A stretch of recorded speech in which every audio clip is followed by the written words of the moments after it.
Hey guys, welcome back to the channel. This is part 1 of our story. If you like this What If story and want to see part 2, let me know in the comments below. Before we start, don't forget to like, subscribe, and share this video with your friends. Also, check the description for more great content and my playlist. This story was posted by 𝐒𝐮𝐬𝐴10096 on Wattpad. Now let's start. Today is an appealing and big day for our boy Izuku Yagi because today is the day that he will propose to his girlfriends, which are the girls of class 1. They all liked him, so they decided to confess to him after the sports festival, and he accepted all of their feelings. They have been dating for months now, and Izuku has somehow made time for each of them. We see our protagonist waking up from a good dream where he achieved his dream and became the #1 hero, and everyone was there, his class. His mentor, his family, they were all there cheering him on, and his parents were proud of him. Izuku, man, that was a good dream. Well, time to start the day. Izuku gets up out of bed and goes to get in the shower and brush his teeth. Once done with that, he gets dressed and opens his door and looks down into the lobby to see nobody there except Eri. Izuku, did class already start? Hey Eri. Papa. Izuku goes downstairs, and once he gets down all the way, he gets jumped on by Eri, his adorable adopted daughter that he saved from a bastard named Overhaul. Izuku, good morning my little snow angel. Eri, good morning Papa. Izuku, hey Eri, do you know where everyone went? Eri, Mama Mina said they went to class already. Izuku, I knew it. Did you eat breakfast? Eri, yep, Mama Ochako made me a smoothie and some pancakes. Izuku, that's good, but why did they leave you here all by yourself? Eri, they said they had to get to class early for something important. Izuku, we're probably having a test today. Okay then.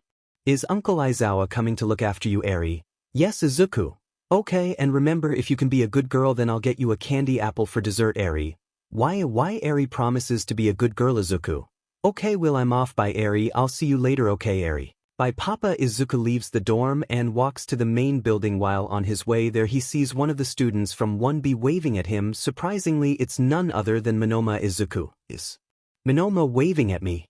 That's weird, but it would be rude to not wave back. Good morning. Izuku couldn't hear Monoma since he was so far away, but he saw him gesturing Izuku to come over here. But before Izuku could do anything, Monoma was snatched up by his shirt collar back inside his dorm so fast Izuku barely saw him get snatched up. Izuku, whoa, that was fast. Heck, Kendo must be mad at him for something. Anyway, I best get to class. Izuku starts running to the main building, and when he gets there he opens the door and starts walking through the hallway to his class. He looks around to see the other students looking worried and scared while he was getting some stares of sadness and concern. Izuku, weird.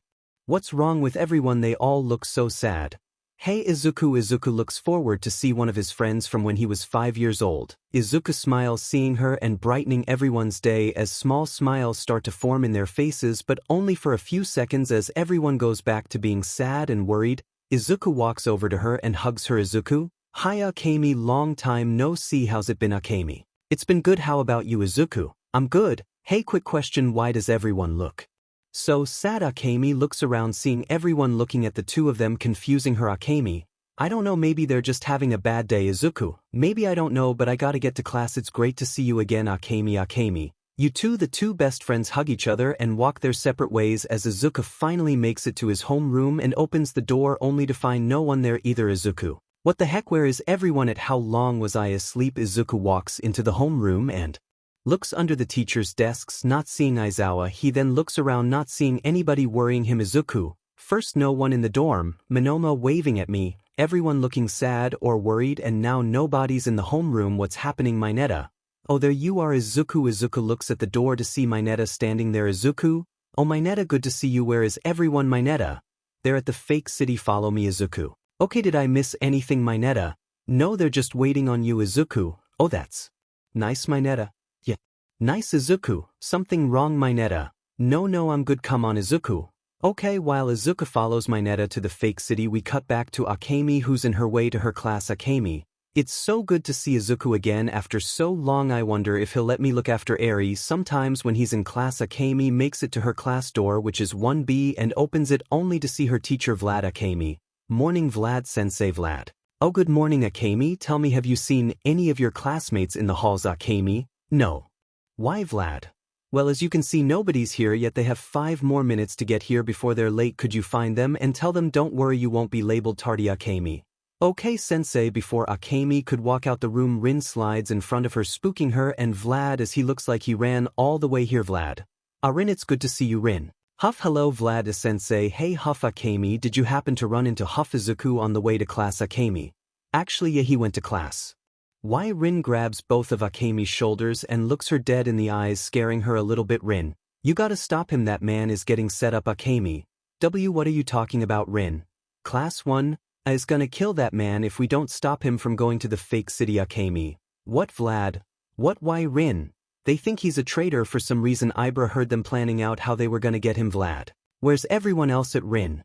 In the dorm. The tape guy from WhatIf tied us all up and left us in there so we wouldn't tell Izuku. Vlad.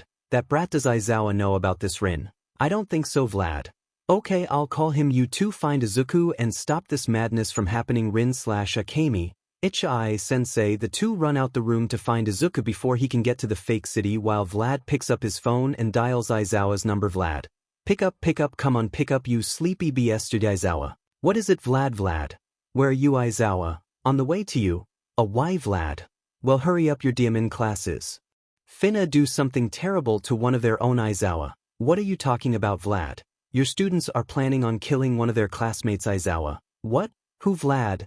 Izuku. Izawa was shocked and angry at his students for being so dim and stupid. Sure, they've done goofy SHT in the past, but this is just plain red dead. Izawa.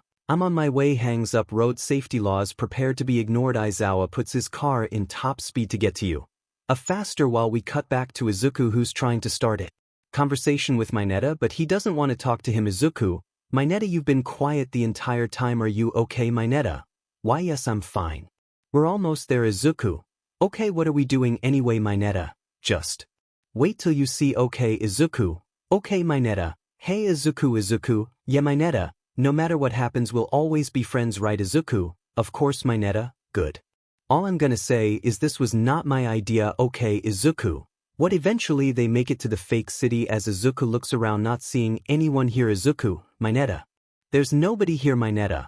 I'm sorry, bro. Izuku. Wah. Minato runs away with tears in his eyes and into the observation room, where he grabs the microphone and says, Minato. Now, Izuku. Izuku wasn't given the chance to speak as he was electrocuted by Denki from behind. Then he received a punch to the jaw from Sato, sending him into a building. Izuku? Coughing. Gee guys, what's go? Ida. Recipro burst. Izuku looks over only to get kicked in his side and sent flying into a lamp post, hitting the back of his head hard. Izuku. What are you guys? And Bakugo comes from above Izuku and hits him with a point-blank shot to the face, but Izuku was able to block in time, but the blast burned his arms before he could do anything. He felt something slimy wrap around his neck and squeeze, trying to suffocate him as he gets pulled towards something, then flung around in the air until he crashes into a building through a window, cutting him a little bit. Izuku. Was that Tsuyu? What's going? Oh, Tokoyami. Dark Shadow. Now Izuku heard Tokoyami's voice and was shocked, but before he could say or do anything, Dark Shadow rushes and grabs Izuku, then throws him out of the building, only to get hit with a speeding metal pole to the back that was shot by Momo. Then he fall to the ground as the class start walking towards him with the intent to kill Izuku. Is the class trying to kill me? Those eyes.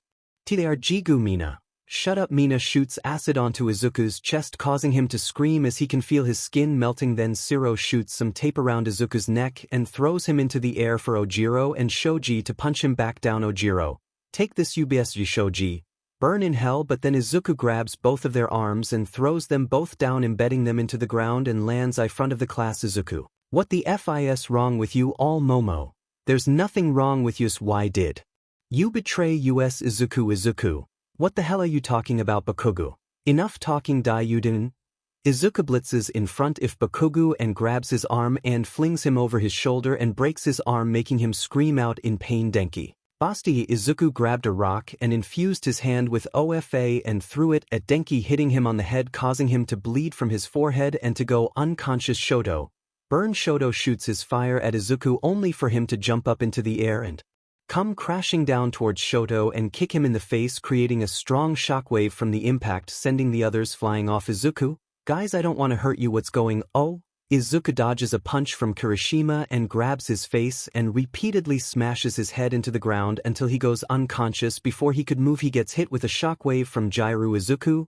Ah, stop it, Jiro. Shut up. Get him, guys, hurry. Momo. Sato and 𝐶𝐮𝐦𝐦𝐚𝐫𝐲 rush at Izuku as 𝐶𝐮𝐬𝐴 shoots her tongue at Izuku, but he grabs it and pulls her towards him and uses her as a weapon, hitting Jiro away into a mailbox, then smacks Momo away, but then Sato grabs 𝐶𝐮𝐬𝐴. Sato, don't worry 𝐶𝐮𝐬𝐴, I got you. Izuku punches Sato in the throat, causing him to fall down, then stomp on 𝐶𝐮𝐬𝐴's head, making her go unconscious. 𝗀𝐻𝐼𝐴. Izuku grabbed 𝗀𝐻𝐼𝐴 by the beak and squeezed HRD on it and looked 𝗀𝐻𝐼𝐴 in the eye, putting the fear of God into his soul as Dark Shadow comes out and observes the situation and is about to do something until Izuku stares into Dark Shadow's eyes. Izuku, Dark Shadow, get your beach, but back inside Dark Shadow. Okay, Dark Shadow beached out and went right back inside 𝗀𝐻𝐼𝐴, acting like nothing happened. Izuku, go to sleep, bird brain. Izuku bashes 𝗀𝐻𝐼𝐴's face into a window, breaking it, then throws him through the building. Izuku then dodges another kick from Ida, then grabs his leg and breaks it and smashes his face into the ground over and over until he was bleeding and unconscious. Izuku then looks over at Kota, seeing him shaking like crazy as he slowly walks over to him and gets close and says, Izuku, boo. Kota passes out from fear as Izuku looks at the remaining ones still conscious. Izuku, huff, what the hell is going on with you guys? Momo, you should know by now, you traitor. Izuku, ha, what are you, Bakugo? Shinji. Izuku ducks and turns around, then punches Bakugo in the throat, making him fall down, then stomps on his face, knocking him unconscious. Izuku, effer, anyway, what are you guys talking about? Mina, shut up, you know what you... Izuku, if I did I wouldn't be asking you now, would I? Mina, what these are you all talking about? Hagakure, say cheese. Izuku, what? Before Izuku could do anything, he gets flashbanged by Hagakure, blinding him. Izuku, why eyes? Momo hits Izuku in the gut with a bow staff, then whacks him on the head, getting him on a knee as she creates brass knuckles and starts swinging on Izuku. Uraraka, hey girl, let me in on that action. Mina, count me in. Hagakure, me too. The three girls jump in and start beating Izuku down. Eventually everyone else starts getting back up and joins in on jumping Izuku until All Might, that's enough. The class stop beating Izuku and look over to see All Might and Inko or 𝗃𝗃 and the other two Yagi siblings, Izumi and Isaac. Izuku, hearing All Might, starts smiling. Izuku, you guys are so fed. Ida, All Might, sir, we can explain. All Might, no need.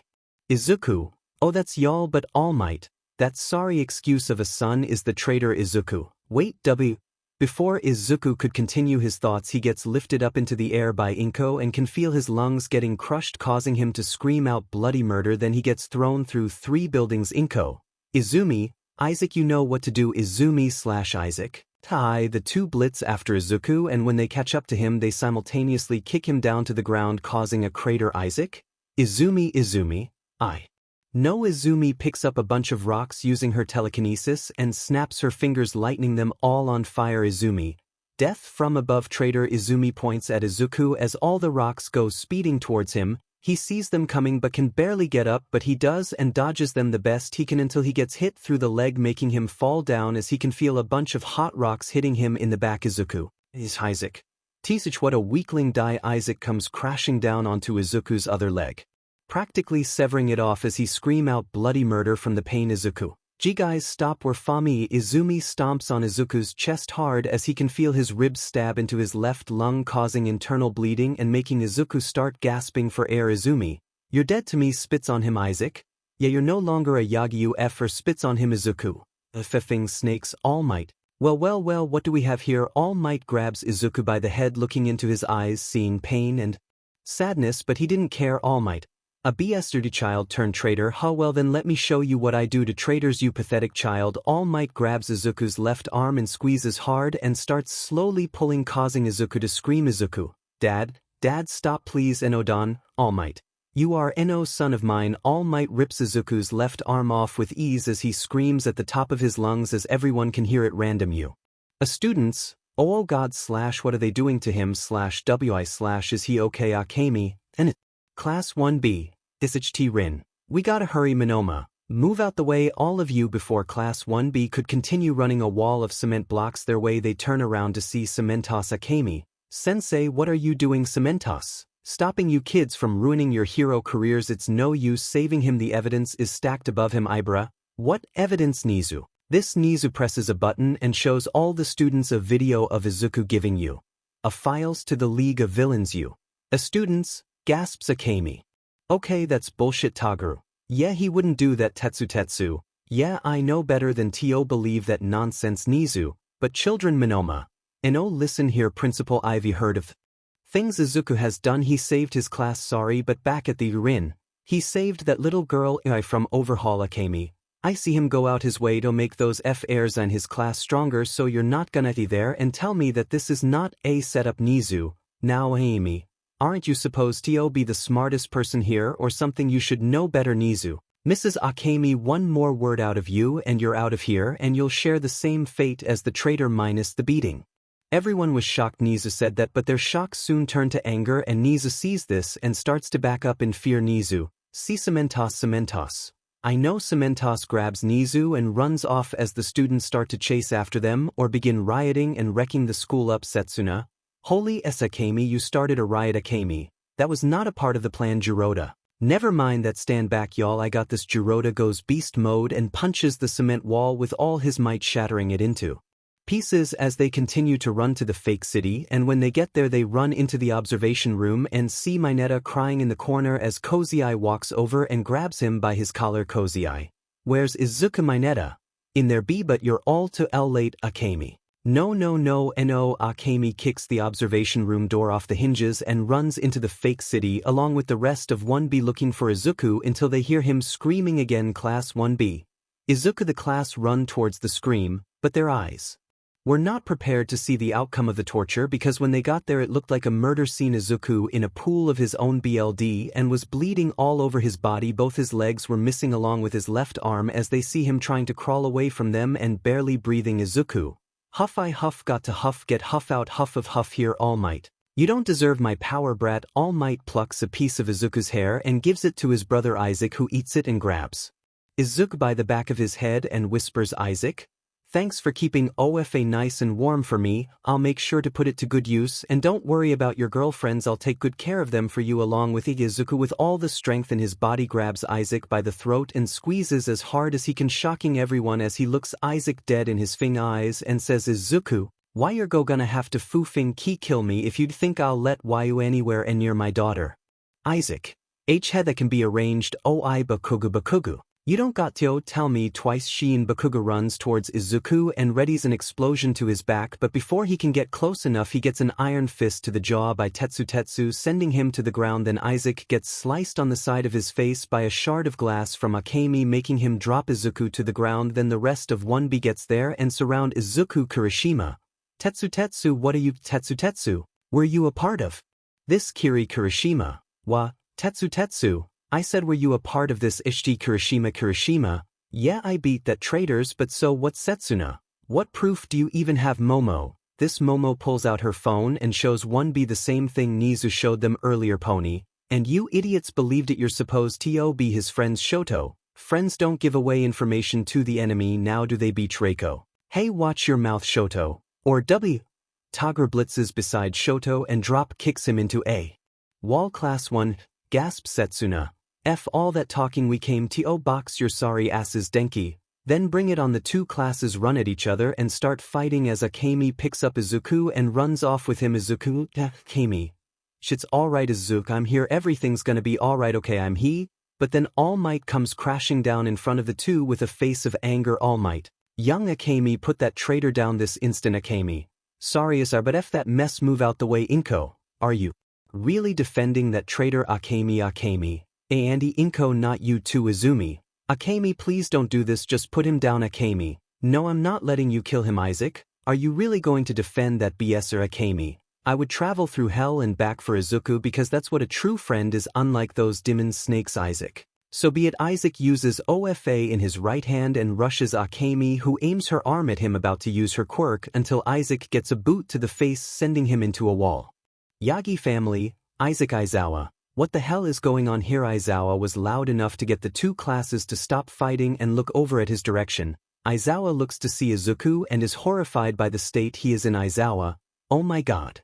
What happened? 𝐻𝐻𝐸, they happened sensei, your class tried to kill Izuku along with the Yagi family. Aizawa was said and wanted to do something to someone, but he had to get Izuku to recovery girl first. Aizawa, give him here. 𝐻𝐻𝐸, okay All Might. Aizawa, you can't be sir. Aizawa, shut the F up, all of you, how could you do this to your own son? All Might, He is no longer my son, he is just a BSRD who deserves the worst fate life can give him. Aizawa. Aizawa runs away with Izuku towards the nurse's office, but Izumi tried to stop him until a bunch of glass shards speed past her and slice her arm up. Izumi, OW Akemi, don't you try to stop him. Izumi, Akemi please Akemi, shut the hell up, just shut up, damn it, you're supposed to be his class 1B/1, gasp Akemi, Auntie Inko. That's enough nonsense out of you Akemi, I don't want to hear another word out of you about that brat, do you understand me Akemi?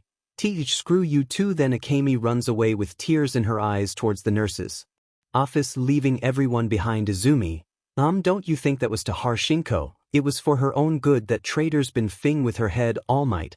I agree, once they realize the truth they'll forget about that fing brat Isaac. Yeah, we cut to Aizawa, who's in the nurse's office looking at Izuku, who's barely staying awake. He doesn't want to close his eyes because he fears that if he opens them again, one will be there to finish what they started. Aizawa, problem child. Damn it, recovery girl. Aizawa, calm down, I know you're upset, I sure as hell am, but don't fight a bunch of students, it's not worth it, violence is not the answer. Aizawa.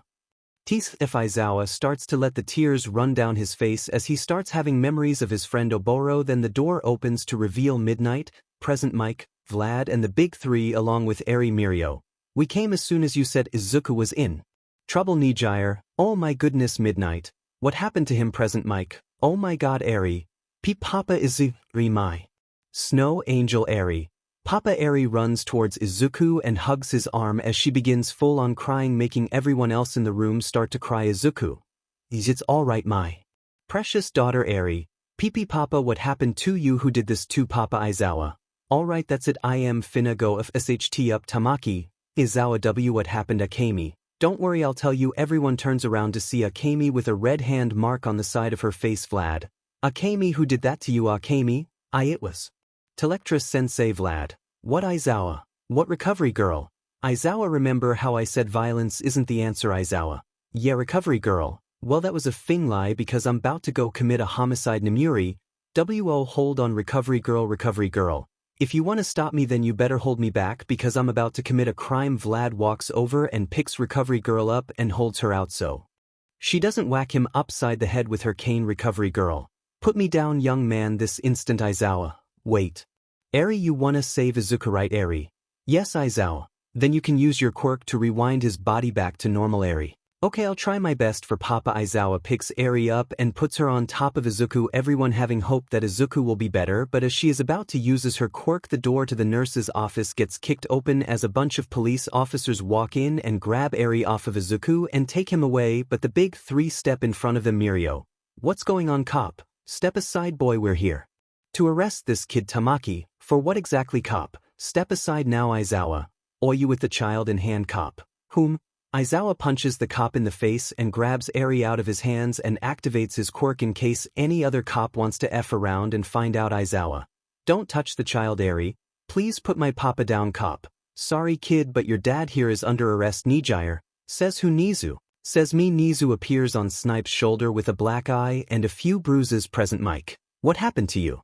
Nezu, a shoe hit me in the face. Akemi, serves you right, but Nezu, anyway. Izuku Yagi, or now Izuku, is under arrest for being a traitor and will be sentenced to life in Tartarus prison. Believers, what? Nezu, yep, now take him away. The cops try to take Izuku away, but the big three and Vlad block their path and are about to fight, but then Izuku looks at them with a smile on his face. Izuku, gee guys, don't do it. Mirio, what? Nijire, but Izuku, don't worry, I'll be fine. Akemi, yes, what is it? Izuku, look after Eri for me. Okay Akemi, okay. Sniffles, okay I will. Izuku, thank you too. Aizawa, look after here please. Aizawa, that's all I needed to hear. Eri, Papa, don't leave me please. Izuku, love you my little snowflake. Nezu, are you done? Izuku, why? Nezu, good, now get the hell out of my school, I hope to never see your face again. Izuku gets rolled out of the room and out into the hallway, seeing it's destroyed, and can hear a lot of students shouting from afar that he's innocent, putting a smile on his face that the other students believe he's innocent. They take him outside where a SWAT truck is waiting and put him in the back and close the back doors. Then one of the cops smacked the back door twice as the SWAT truck drives off towards Tartarus prison. Izuku, If I survive, I will rain down a godly Fing firestorm upon you. Rat on the way to Tartarus. Izuku was thinking of every possible torture method he could use on those that betrayed him. He was not sad, he was angry and filled with rage. There was no more sympathy for them, he could care less about them all. The only thing on his mind now is getting his revenge, even if he's gotta kill to do so. He no longer has such compunction anymore. Eventually, they make it to Tartarus and he is immediately sent to the prison doctors to get him healed up. Doctors? Oh my god, what happened to this kid? Guard. A lot has happened, but the question is, can you fix him or not? Doctor. Are you crazy? No, I can't fix this, especially with this shitty equipment I have. Guard. So what, he's just gonna be a legless prisoner? Doctor. It seems like Doctor. Wait. I know someone who can help get me prisoner 10034. Doctor. Are you sure? Doctor. Are you sure? Doctor. Trust me, if anyone can fix this kid up, he can. Guard. Alright, I'll bring him in. The guard leaves to go get prisoners 10034 while the two doctors keep Izuku awake long enough for the guard to come back. 30 minutes later, a bunch of guards and even the warden come in the room with a man in chains. Guard. Alright, he's here. Prisoner 10034. Warden. Or better known as the father of 𝐀𝐮𝐭𝐡𝐨𝐫, Walter C. Douglas. Walter. I thought I was going to get the chair today, Warden. You are, but before that you're going to do one decent thing before you die, and that's save this kid. Walter. And why exactly would I do that, Warden? What exactly do you want in return? Walter. My blueprints and an apprentice. Warden.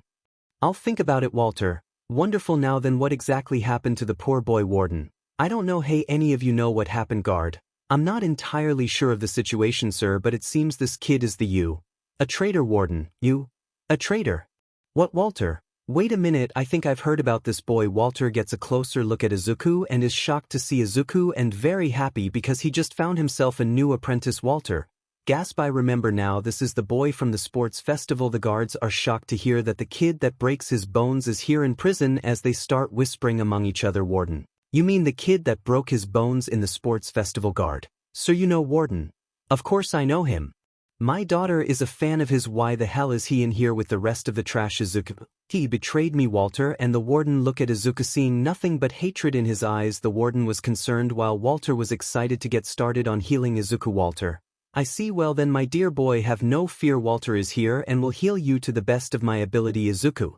Get me back up on my feet. Gasp, Doctor. Hey, relax, kid, you can't be speaking for it long. Alright, Walter. Let me see the autopsy. Walter takes the notepad and looks over the damage and is shocked that Izuku survived all of this. Walter. He's perfect. I'm gonna need a lot of resources for this to work. Walter began working on healing Izuku. First was his lungs. Walter stitched the open wounds up and gave him a mask that helps him breathe again. He can take it off, but only for a few hours. Then there was all the bruises and open wounds on his body. Those were no problem for Walter. He just stitched them back together. Then there was his legs. Sadly, there were no prosthetic legs, but that didn't stop Walter as he made a large pair of robotic crab legs and a belly compartment that came with a grinder inside, but the guards didn't know about it. Walter placed Izuku inside and taught him how to walk and run around with them. While Walter was fixing Izuku up, he talked with him and got a better understanding of what happened to him and told him they were in the same boat. Walter was also betrayed by his best friend. He was set up, but he escaped and created 𝐀𝐮𝐭𝐡𝐨𝐫, which was used to make weapons and make people stronger. Walter taught Izuku about the basics of 𝐀𝐮𝐭𝐡𝐨𝐵 and how to make weapons out of it and how to infuse it into people, and Izuku was interested in the ideas of 𝐀𝐮𝐭𝐡𝐨𝐵. Walter told Izuku that a few people here use his 𝐀𝐮𝐭𝐡𝐨𝐵, in fact surprising Izuku that they would allow that in here. Then Walter had to figure out what to do with Izuku's left arm. Eventually he found an old turret unit and was going to use that as a replacement, but Izuku had to get his muscles up, and so he did. Izuku started going out to the yard and lifting weights. Nobody wanted to test him because of how big he was except two people. Muscular. It's that brat that beat me and got me locked up in here. Time for some good old-fashioned payback. Rappa. So that's the kid that Overhaul was talking about. Doesn't look like much of problem, more machine than man it seems, but that doesn't matter. Before Rappa could do anything, Muscular rushes towards Izuku and jumps into the air. Muscular. This is for getting me locked up in here, you little. Izuku swings the dumbbell with all his might and hits Muscular in the head, sending him spiraling past Izuku and into the ground as he starts bleeding from his head and twitching. The guards grab Muscular and take him to the doctors while Izuku gets sent back to his cell. Eventually, Izuku got more muscle in his arms as Walter was able to put the unit onto his left arm. The warden asked Walter why give him an old turret unit, and all Walter said was, Walter, I just think it's neat the warden just brushed it off because he and the other guards thought it was cool. So they didn't say much about it. This is exactly what Walter wanted because he immediately started adding modifications to the gun once he was given the green light. Over time, Walter started to form a bond with the boy, and basically treated him like a son, which is exactly what Izuku needed at the time because his original dad is a piece of SHT that left him here to rot. But sadly, all good things must come to an end because once Izuku was healed back to normal, Walter was executed, but he was okay with it because he finally got what he always wanted before death. It was an apprentice and someone to carry on his legacy of Chemtech, and Izuku did just that back at you. The class of F boys and girls, which is called 𝐻𝐿, were celebrating except one that was Mineta. He was sad because they put him up to this. He didn't want to do this, but they told him they were gonna 𝐻𝐿, but if he didn't stick to the plan. Some of the staff were having second thoughts about Izuku being the traitor, but it was too late to go back. Then there was that certain amount of staff that were just so sure that he was the traitor they didn't have a second thought about it. Class 1B has been going out of their way to start some SHT with Class 1A just because they feel like it, and they hated them to the Fing core. All of the Class 1A girls started dating Isaac right after Izuku was sent to jail. They moved on so fast, and that set off the other girls, especially Akemi, because that's what you call some thought type SHT. It's been 7 months and everything has been normal. We cut to you. A high where we see the principal minding his own business until the door gets kicked off the hinges, scaring him. He looks at the door to see Izuku and All Might nezu. Why hello gentlemen, what brings you to my office? Izuku, nezu, turn on the TV right now. Nezu turns on the TV and is shocked to see the face of Shigaraki and the rest of the League of Villains. Nezu, what's going on? Why are they on the TV? Izuku, how in the hell am I supposed to know that? Just shut up and watch. The three adults look at the TV and listen to what Shigaraki is about to say. Shigaraki, hello people of Japan, some of you might know who I am, some of you might not know who I am, but to those who don't know who I am, my name is Shigaraki and I come to you today with very pleasant news. Well, for me at least, Nezu, this is being broadcasted all over Japan. All Might, are you serious? How did he do that? Shigaraki, anyway, I come to you today to let you in on a little secret. 6 months ago an incident happened at the top heroes school of Japan known as 𝐻𝐿, where a traitor was said to stay at. Everyone around Japan is shocked. They had no idea something like this had happened, and also shocked because this wasn't on the news. They had no idea something like this was going on and they wanted answers immediately. Meanwhile, back at you. We see Nezu with a smile on his face because he believes he's so right in his choice that day that he's not afraid. He's so positive in himself that he isn't panicking at all like some of the others. Shigaraki, people of Japan, I come to tell you that 𝐻𝐿 has had a theory of a traitor in their midst for a while now, and I have come to confirm that there indeed has been a traitor, and the traitor's name is. Everyone is staring at the screen, waiting to see who Shigaraki is going to call out, but before he could say anything else, he just started laughing his butt off along with the rest of the league. Everybody was confused at first until Shigaraki was able to get his composure back as he looked back at the screen and said, Shigaraki, the truth is there never was a traitor. Everyone was shocked, especially the ones that betrayed Izuku. They are looking at the screen with wide eyes because they just got played so hard. Shigaraki, there was no spy or no informant or no double-crosser. There never was a traitor from the beginning. This was just some random theory by a child. Now you might be wondering, why am I here? Simple, because I'm about to show y'all something. Look at the 2 photos on the screen and see if you can spot the difference. 2 pictures pop up on the screen. People start looking at the pictures and can barely spot the difference, but they can see it after a few minutes because the picture starts to get more clear. And when Nezu saw the difference, all that confidence he had was immediately flushed down the drain. His little SHT eating grin turned into a face of despair. He knew he had fed up, and he knew karma was going to be a mot have to deal with because hell was coming for him and all of the other sons of beaches that didn't believe in him, but the ones that knew from the get-go he was innocent were happy and cheering because 2 reasons. 1, Izuku was coming back, and 2 is because they told them so. Shigaraki, but before I go, there's one more thing I want to show you, people of Japan. 𝐻𝐿 was so paranoid about there being a traitor that they decided to do this to one of their students, and then a bunch of static had appeared on the screen. Then 5 seconds later a video recording of Izuku getting jumped had appeared. That SHT was getting broadcasted all over Japan. All the people watched the video from start to finish. They even saw the part where 𝐶𝐿 slapped Akemi across the face, and then, after that, the League of Villains had popped back up on the screen as everyone can see them laughing some more. Shigaraki, Well, that's all I gotta say for today. I bid you 𝐻𝐻𝐸𝐴. Then the screens go back to normal as everyone that betrayed Izuku were hit with a huge wave of guilt and regret, and they started crying because they know they fed up 𝐻𝐻𝐸𝐴. What did 𝐼 tell you? nezu, 𝐻𝐻𝐸𝐴. What did I tell you? I told you something like this was gonna happen, but you didn't believe me. Now look at you. My son, how can I have been so stupid to not believe my own boy crying 𝐻𝐻𝐸𝐴? No, stop all that demon crying. You can't cry no more. You lost the right to cry once you went and ripped your own son's arm off. Now everyone's seen it. You about to lose all your respect, you and all of the other BSs that did this heinous but 𝐻𝐻𝐸 to that boy nezu. What have I done?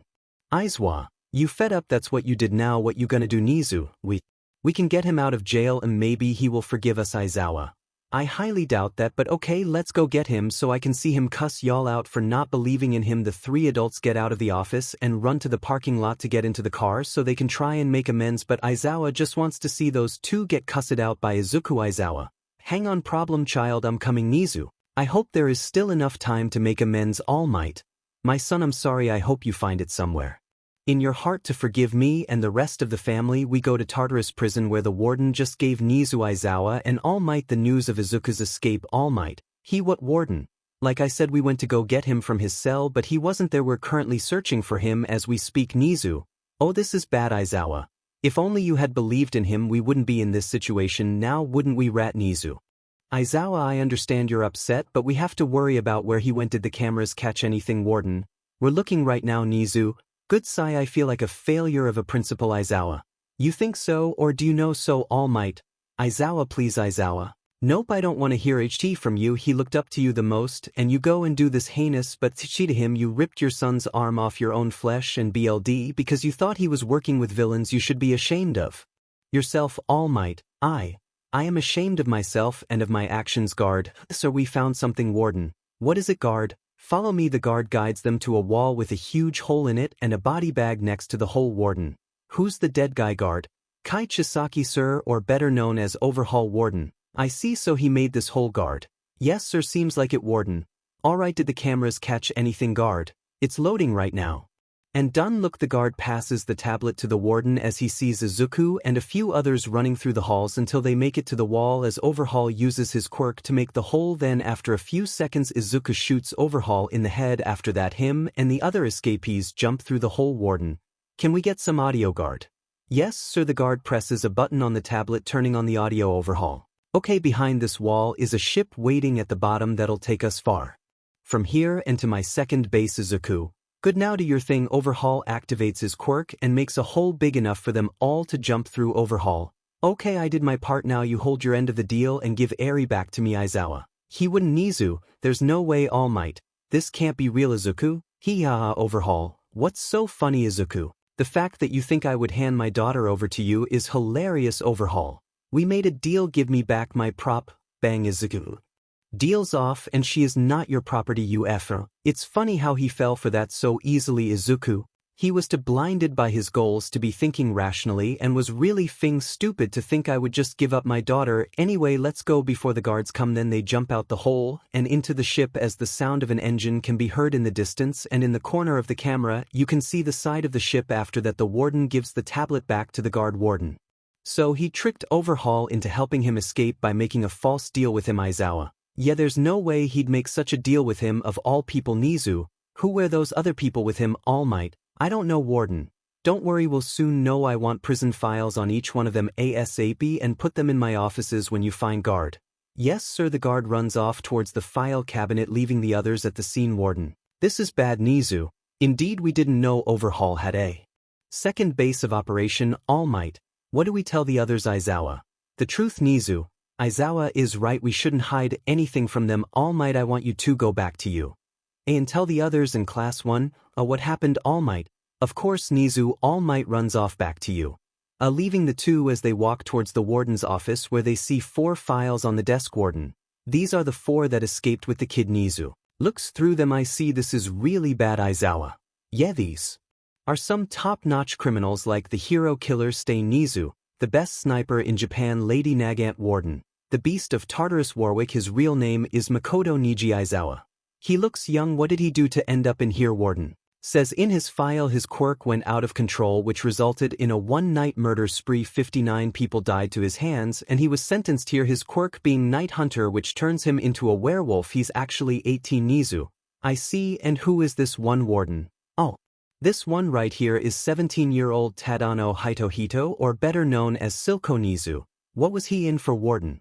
Indirect mass murder, organized crime, torture, unethical experimentation, blackmail, drag dealing, animal cruelty, terrorism, and conspiracy. Izuku.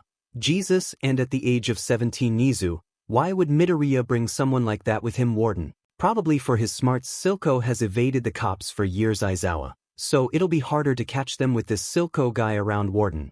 Yep, nezu. Oh, dear warden. Then last but not least, the new and improved Izuku Yagi, or better now known as the warden, grabs his file and puts it on his desk and opens it. Once the two saw what Izuku looked like, they were shocked beyond belief. Their eyes couldn't believe what they're seeing, warden. The dreadnaught known as 𝐴𝐻𝐵, he still has his hair, nezu. Oh my god. What happened to Izuku, Izuku? And where are his legs, warden? Well, for his legs they were amputated and replaced with mechanical crab legs because they were so badly damaged by whatever happened before he got here that he was never going to walk again. So the doctors had an idea and they connected him to the robotic legs, and now he's got giant mechanical crab legs, Izuku. Those demon brats did that much damage to him. If only I was faster I could have stopped them, warden. And the kid's arm was replaced with an old turret unit we hid in storage, nezu. Why did you do that, warden? Well, we thought it would be cool, we thought it wouldn't work, but he somehow managed to get it to work again, so now he has a machine gun for an arm, Izuku. Okay, and what's with the mask, warden?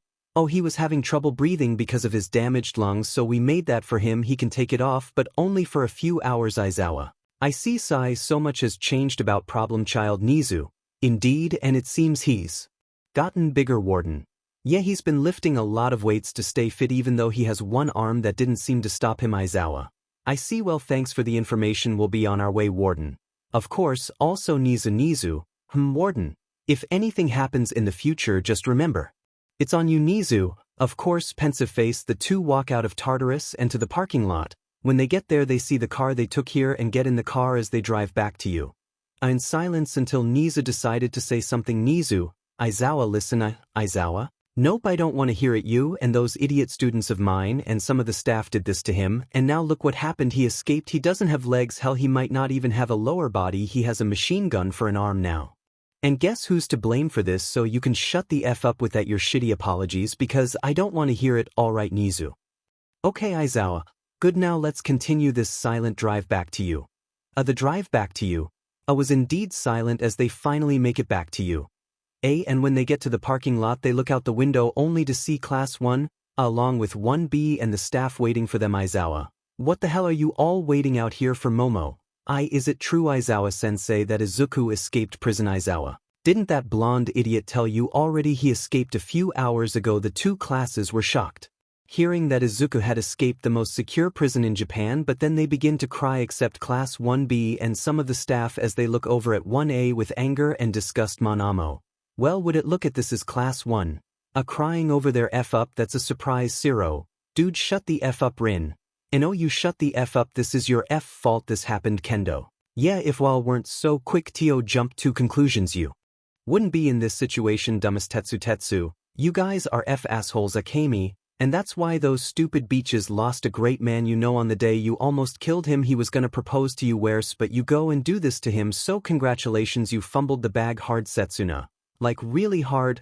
Girls. And loudly crying face, Tagaru. And the worst part is his own sister and brother didn't even believe him. Cozy. Speaking of which, where is that beach boy Isaac at Izumi? Why don't you talk about my brother like that, Manamo? Well, your brother isn't even here to see if your other brother is here, and where is he? I know he's busy crying in his room like a little beach, nezu. Alright students, that's enough insults, but yes, Izuku Yagi has escaped Tartarus prison, but the police are searching for him as we speak, so rest assured we will make things right again once we find him. So for now just go back to your dorms and rest, Bakugo. But my best free, Tetsu, let me stop you right there. You were the biggest piece of SHT to Izuku. You hated everything about him, so don't lie and say y'all were friends all of a sudden, because that's a thing lie, Setsuna. I don't know how he even put up with your bullshit everything day because I would have hooped your but a long time ago Bakugo. 𝐻𝐮𝐬𝐴 wanna test that theory beach Setsuna. Bring it on you boy I'll give you an but kicking you'll never forget Aizawa. Both of you stop and go to your dorms now class 1, A/B. Why yes sensei. As the two classes run to their dorms we cut over to Izuku who's in the garage of the second Yakuza base getting repaired on his gun and crab legs. Izuku, how long until the repairs are complete Yakuza member? In a few minutes Izuku, good the sooner the better as Izuku is getting his mechanical parts repaired. Nagant, Makoto and Tadano come down to the garage. Nagant, so this is where you were Izuku? Yes, why did something happen? Tadano, yeah, Makoto over here killed Stain. Izuku, sigh, why what did he do to piss you off? Makoto, well how do I put this? We didn't see eye to eye. Mini flashback. Stain, so what do you all plan to do since we're all out of prison? Makoto, simple, I'm going after the BSRD that put me there. Nagant, which is Makoto, that BSRD all might, he was the one who put me in that hellhole. When I get my hands on him I'm gonna. Before Makoto could finish his sentence he grabs an incoming blade inches away from his throat. He looks over to see a set-off Stain releasing his bloodlust affecting everyone except Makoto. Makoto, hey you. Call that bloodlust, let me show you true bloodlust. Makoto releases his bloodlust overpowering Stain's bloodlust by times 10 shocking Stain. Makoto then sees an opportunity and took it as he turns into a werewolf and bites Stain's throat ripping it off as BLD leaks all over the floor and Stain drops dead. Makoto then stops his bloodlust as everyone gets back up to see Stain's body on the ground. Tadano, welp he's dead so now what? Nagant, won't get upset? Tadano, OSH to your right. Makoto, FOK. Who's gonna explain this to him? Mini flashback over Makoto, and yeah that's about it. Izuku, I see. Okay then. Makoto, wait, you're not mad? Izuku, no, besides I can find someone to replace him easily. Nagant, huh, for a second there I thought you'd be mad. Izuku, no, don't get me wrong, he was useful but he wouldn't have lasted long. Yakuza member, your repairs are complete. Izuku, good, now what did you three come down here for? Nagant, now that we're out of prison what now? Izuku, now we lie low for a little bit and gain more goons to work for us. Tadano, and where exactly might we find more low-life scumbags to work for us? Izuku, I think I know a guy who can help us with that. We now cut to the city shining in the night sky. Well, some places are as we see a dirty thrift shop on a street infested with thugs and criminals. The owner of the thrift shop is sitting around in the basement smoking until he hears the bell on the front door upstairs. He goes upstairs expecting someone but no one's here. What the I could have sworn I heard the bell go off. Makoto, oh you did. The person turned around only to get punched in the face sending him into the wall as he then hears the sound of footsteps, some mechanical, walking through the door. He looks up to see 4 people staring down at him. Nagant, so the guy we're looking for owns a dirty but thrift shop. Izuku, no, the thrift shop is just a disguise to hide all the smuggled good in here, isn't that right? 𝐻𝐮𝐿, who the hell are you BSS? Coming into my place of business? Makoto, can I bite him? Izuku, no, and to answer your question Izuku grabs 𝐻𝐮𝐿 by the neck and put pressure on it then lifts him up. Izuku, we're your new bosses now. 𝐻𝐻𝐿, hey you must not have heard of the League of Ill. Izuku, rip his foot off. Makoto grows sharp teeth and bites down onto 𝐻𝐿's ankle then rips his foot off along with his ankle making him scream. Izuku, you wanna listen or do you wanna lose your other leg? 𝐻𝐿, okay, I'll listen. Izuku, good.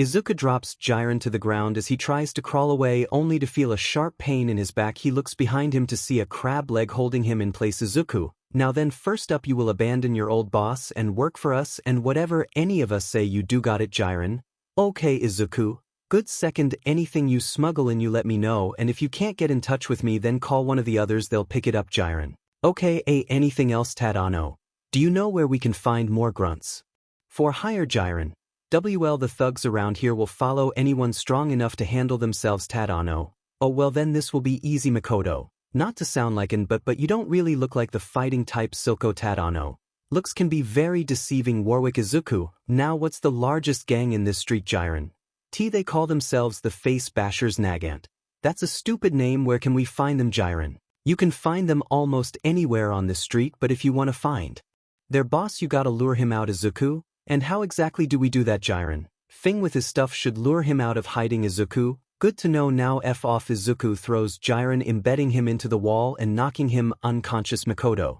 so now what do we do? Izuku, we get more followers and I know exactly how to do that in the span of an hour. Izuku, Nagant, Makoto and Tadano went to the Face Bashers' territory and started a ruckus, killing any member, leaving none alive affiliated with the group and burning their buildings down to the ground. They are currently at a bar killing the remaining Face Bashers in the area. Makoto: okay, time to die now, goon. Wait, W.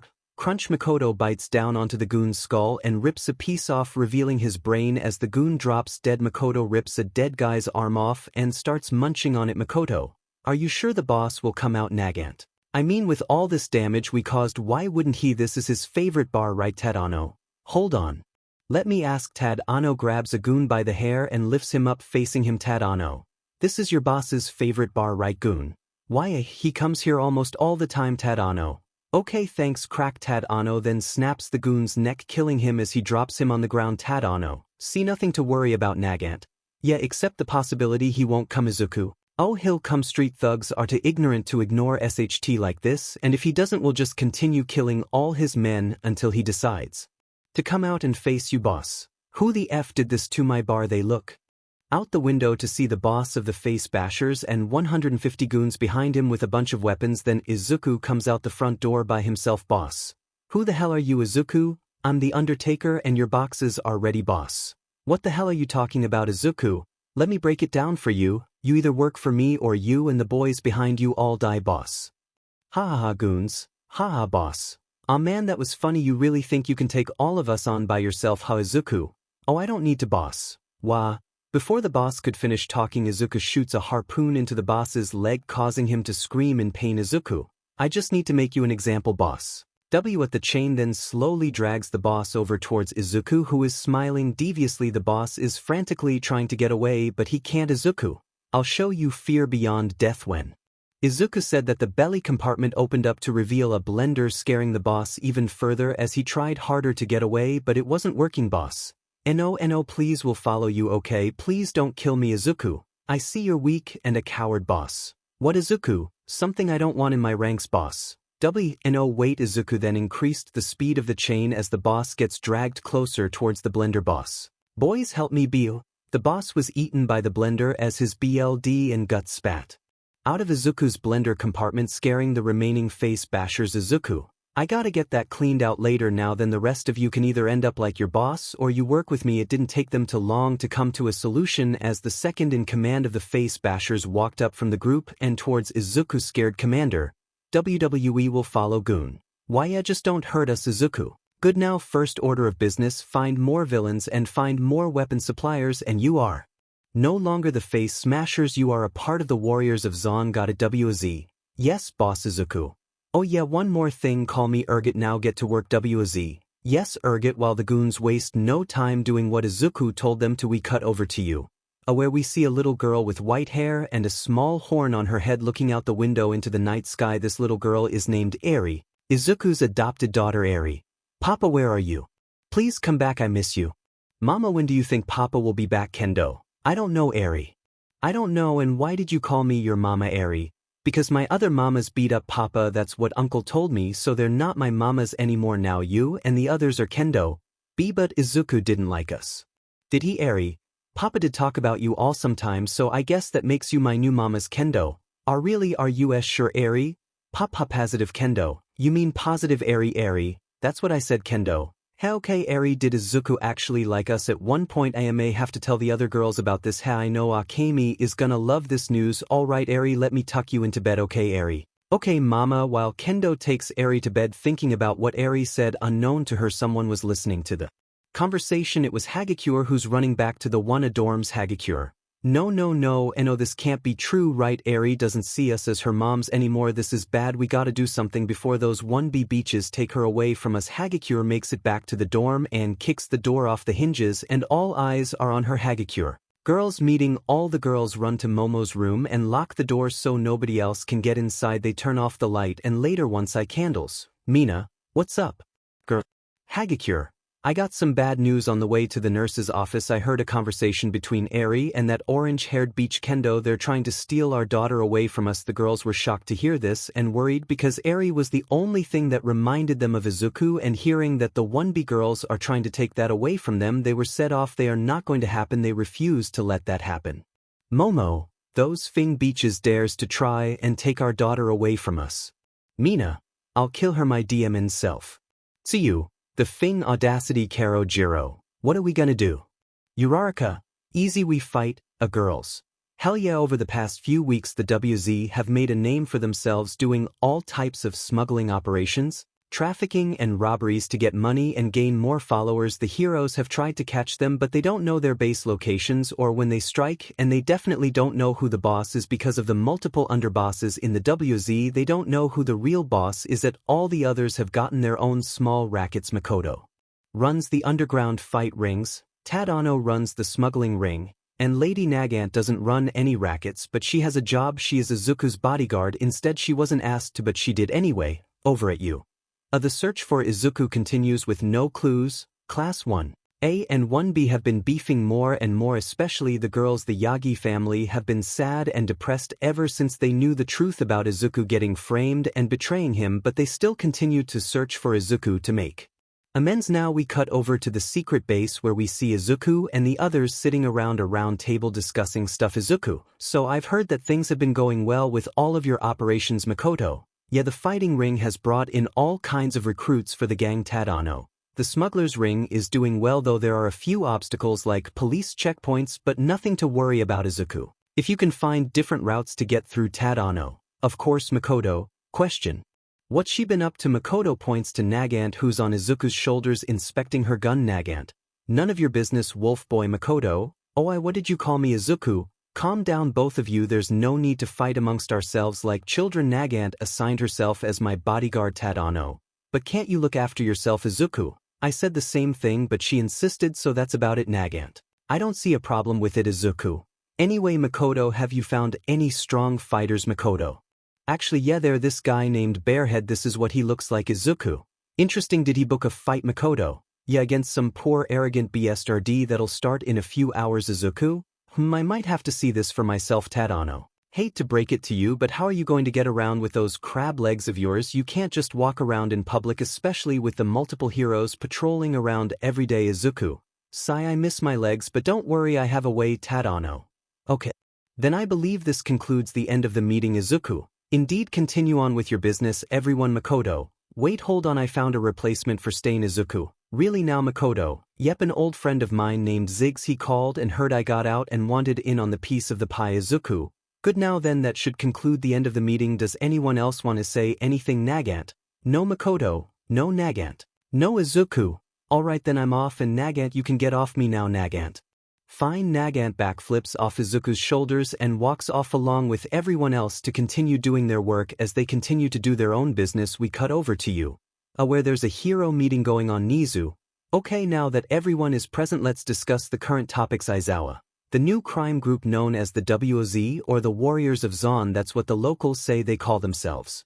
nezu, correct, now this new group has been causing quite the trouble in the streets ever since they rose in popularity. Snipes, tell me about it. It's like these guys have unlimited men to spare. Hawks, so we don't know exactly how much men they have. nezu, no. Ryoku, this is problematic. nezu, indeed it is. Now then on to other topics. Has anyone found any clues on Izuku? Aizawa, I went to his house and searched his room but there was nothing there. Hawks, I'm still searching from above, nothing strange going on. nezu, I see, well then continue with your patrols but remember. Aizawa, yeah, I got it. Look for any clues on Izuku or find something on the was. I know the drill. Rat. Aizawa leaves the meeting room and walks through the hallway toward the classroom, but on the way there he hears arguing in the lunchroom. He goes over to see the 1A girls in a heated argument with the 1B girls. Aizawa, hell, what's going on now? 𝐸𝐴RICA, what did you say? You pop off beach. Setsuna, I said to stay the F away from Eri. You wear. Mina, hey, watch your mouth before I melt it off. Kinoko, oh, just like how you did with Izuku. Hushroom. Mina, hey, shut up. Pony, no you. Reiko, hubba bubba beach. Pony, yeah, you hubba bubba beach. Siu, Eri is ours, not yours. She's just Yui, she doesn't want anything to do with you beaches, she told us yesterday, so F off already. Momo, and oh, you can't take Eri away from us. Kendo, we didn't take her away, you lost her when you all beat up and almost killed Izuku. She's under our care now and that's final. Jairu, not on my F watch. Jair charges towards Kendo only to get smacked away by Kendo's giant palm. Then a fight breaks out between the two, causing Aizawa to run in and breaks it up by activating his quirk. Aizawa, That's enough all of you. Once the girls saw 𝐻𝐮𝐬𝐽 they all stopped and were standing there scared. 𝐻𝐻𝐬𝐽. Explain to me what the hell is going on Momo. Sensei, the 1B girls are trying to take Eri away from us Kendo. No, Eri doesn't want to be with you beaches anymore Momo. Call me a beach one more thing time I'm gonna, Kendo. What you gonna do huh? You can't even really fight like that so shut the F up Momo because I would whoop your butt like I did in the joint training exercises. Don't play with me Momo. UFB child, 𝐻𝐻𝐬𝐽. Both sides shut up. The two class girls go silent as 𝐻𝐻𝐬𝐽 is rubbing his eyes. 𝐻𝐻𝐬𝐽. First we gotta worry about these demon WZ. Now I gotta put up with this bullshit. I'll just let Midnight handle it even though I doubt she'll want to because of personal reasons. Reiko. What do you mean personal reasons 𝐻𝐻𝐬𝐽? You'll see anyway. All of you go to class now. The 1A and 1B girls all go to their classes but some of the girls send glares at each other. 𝐻𝐻𝐬𝐽 noticed this and just sighed and picked up his phone. 𝐻𝐻𝐬𝐽. Hey Midnight, what are you doing right now? Midnight. Patrolling. Why 𝐻𝐻𝐬𝐽? Listen, I need a favor Midnight. Shoot 𝐻𝐻𝐬𝐽. Could you keep an eye out on the 1A? Midnight. No 𝐻𝐻𝐬𝐽. You didn't let me finish Midnight. You said. One of that's all I needed to hear 𝐻𝐻𝐬𝐽. Come on Namuri. Midnight. No by now 𝐻𝐻𝐬𝐽. Midnight. Well, call ended. 𝐻𝐻𝐬𝐽. Sigh. Damn it. Welp, more work for me. Then as 𝐻𝐻𝐬𝐽 leaves to start his daily patrol the day goes by normally. Then it's nighttime as we cut over to an underground fighting ring where we see Izuku and the others in a huge private room above the stadium watching the two guys in the ring fight each other. One of them is Barehead Izuku. So this is that Barehead you kept on talking about. Makoto. Yeah, looks strong right? He's down there kicking but Tadano. He looks like the type of guy who needs to be told what to do. Not a lot of brain power but useful Nagan. He's hairy, that's for sure. Why do we need another hairball when we have Makoto over here? Makoto. Watch your mouth Tadano. You two keep bickering like 5-year-olds. Relax Izuku. I agree, just watch the fight. The group watches the fight as Barehead is whooping his opponents but Barehead then gut punches the guy putting him on his knees. Makoto. This is my favorite part Nagant.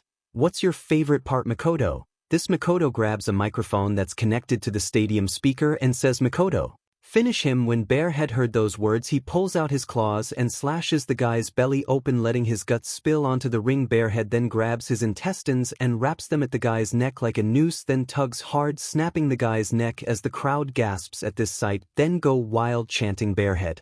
Over and over Makoto. Barehead wins. Flawless victory. Fatality. Makoto then puts the microphone away and sits in his chair. Makoto. That's my favorite part of death matches. Izuku. I see Makoto. So what do you think Izuku? He's valid. Find him after all the matches are over and talk to him about joining and see what he says. Makoto. Alright Tadano. That's odd Makoto. What Tadano? Who is that one coming in the ring? The squad look down in the ring to see another match beginning but one of the fighters looks familiar to Izuku. Makoto.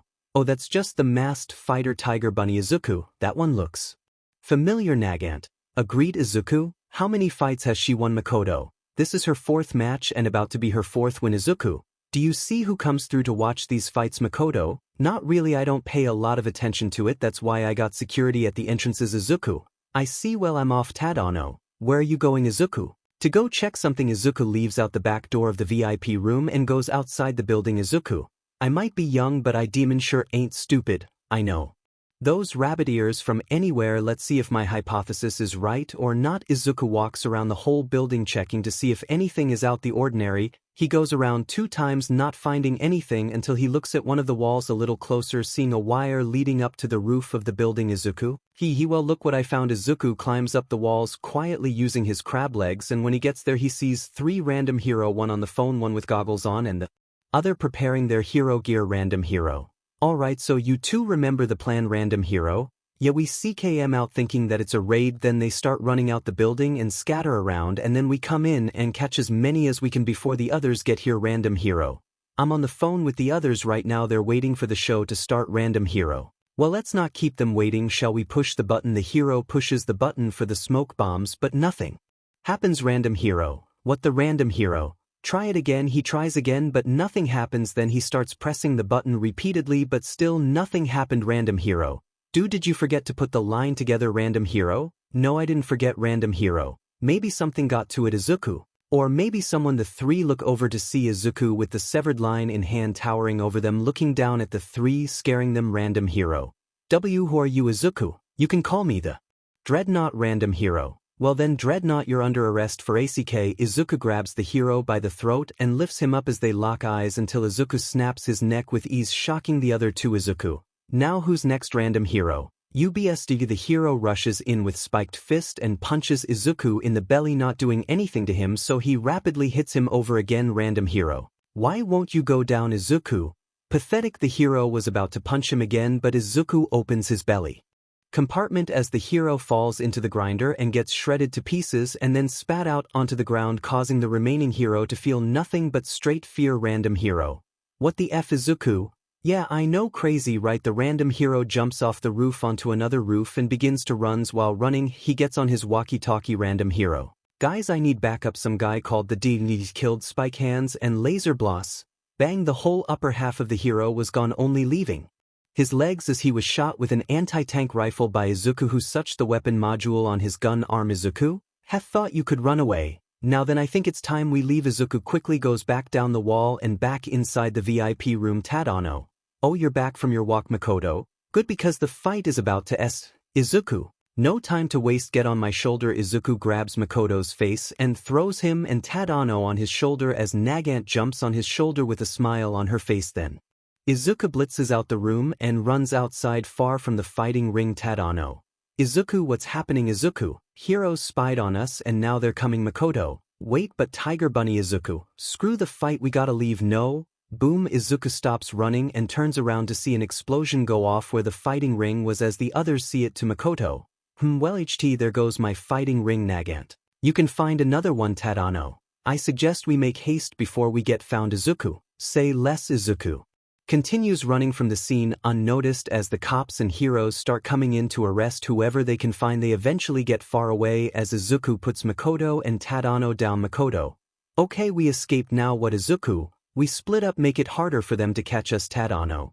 Good idea, I'll see you all back at base. Makoto. Yep, see ya later, boss man. Makoto goes into his wolf form and jumps up onto a building roof and howls into the night, then runs off as Tadano lets out a sigh, then runs off. Same with Izuku. Izuku. 𝐻𝐻𝐿, why are you still on my shoulder? 𝐻𝐻𝐿.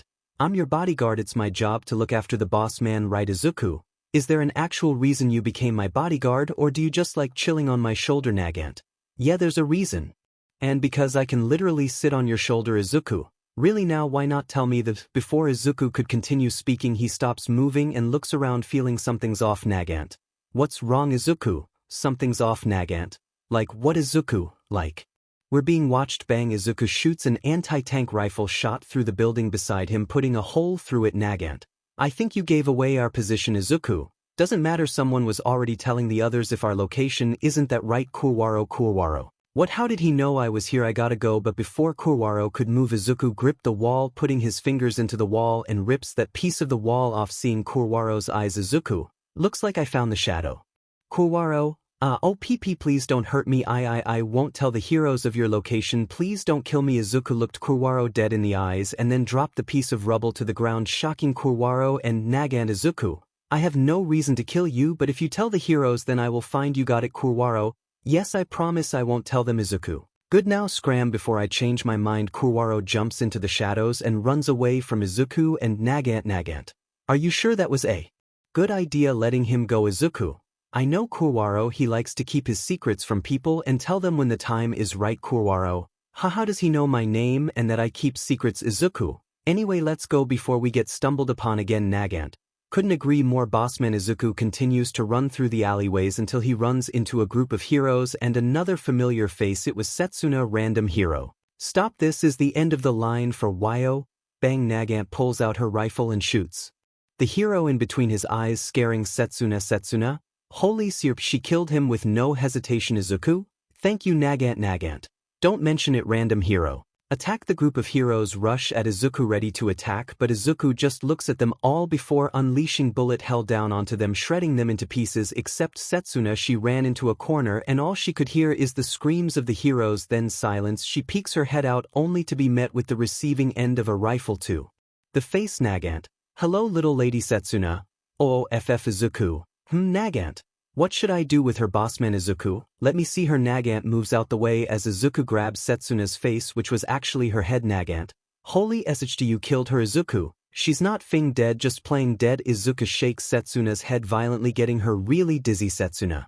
Oh god, my head, I'm awake, mom, I'm awake. Dizzy face. Dizzy Izuku. See, just playing dead. Setsuna. CRP, how did he know my trick? Izuku, what is your business here, little girl? Setsuna.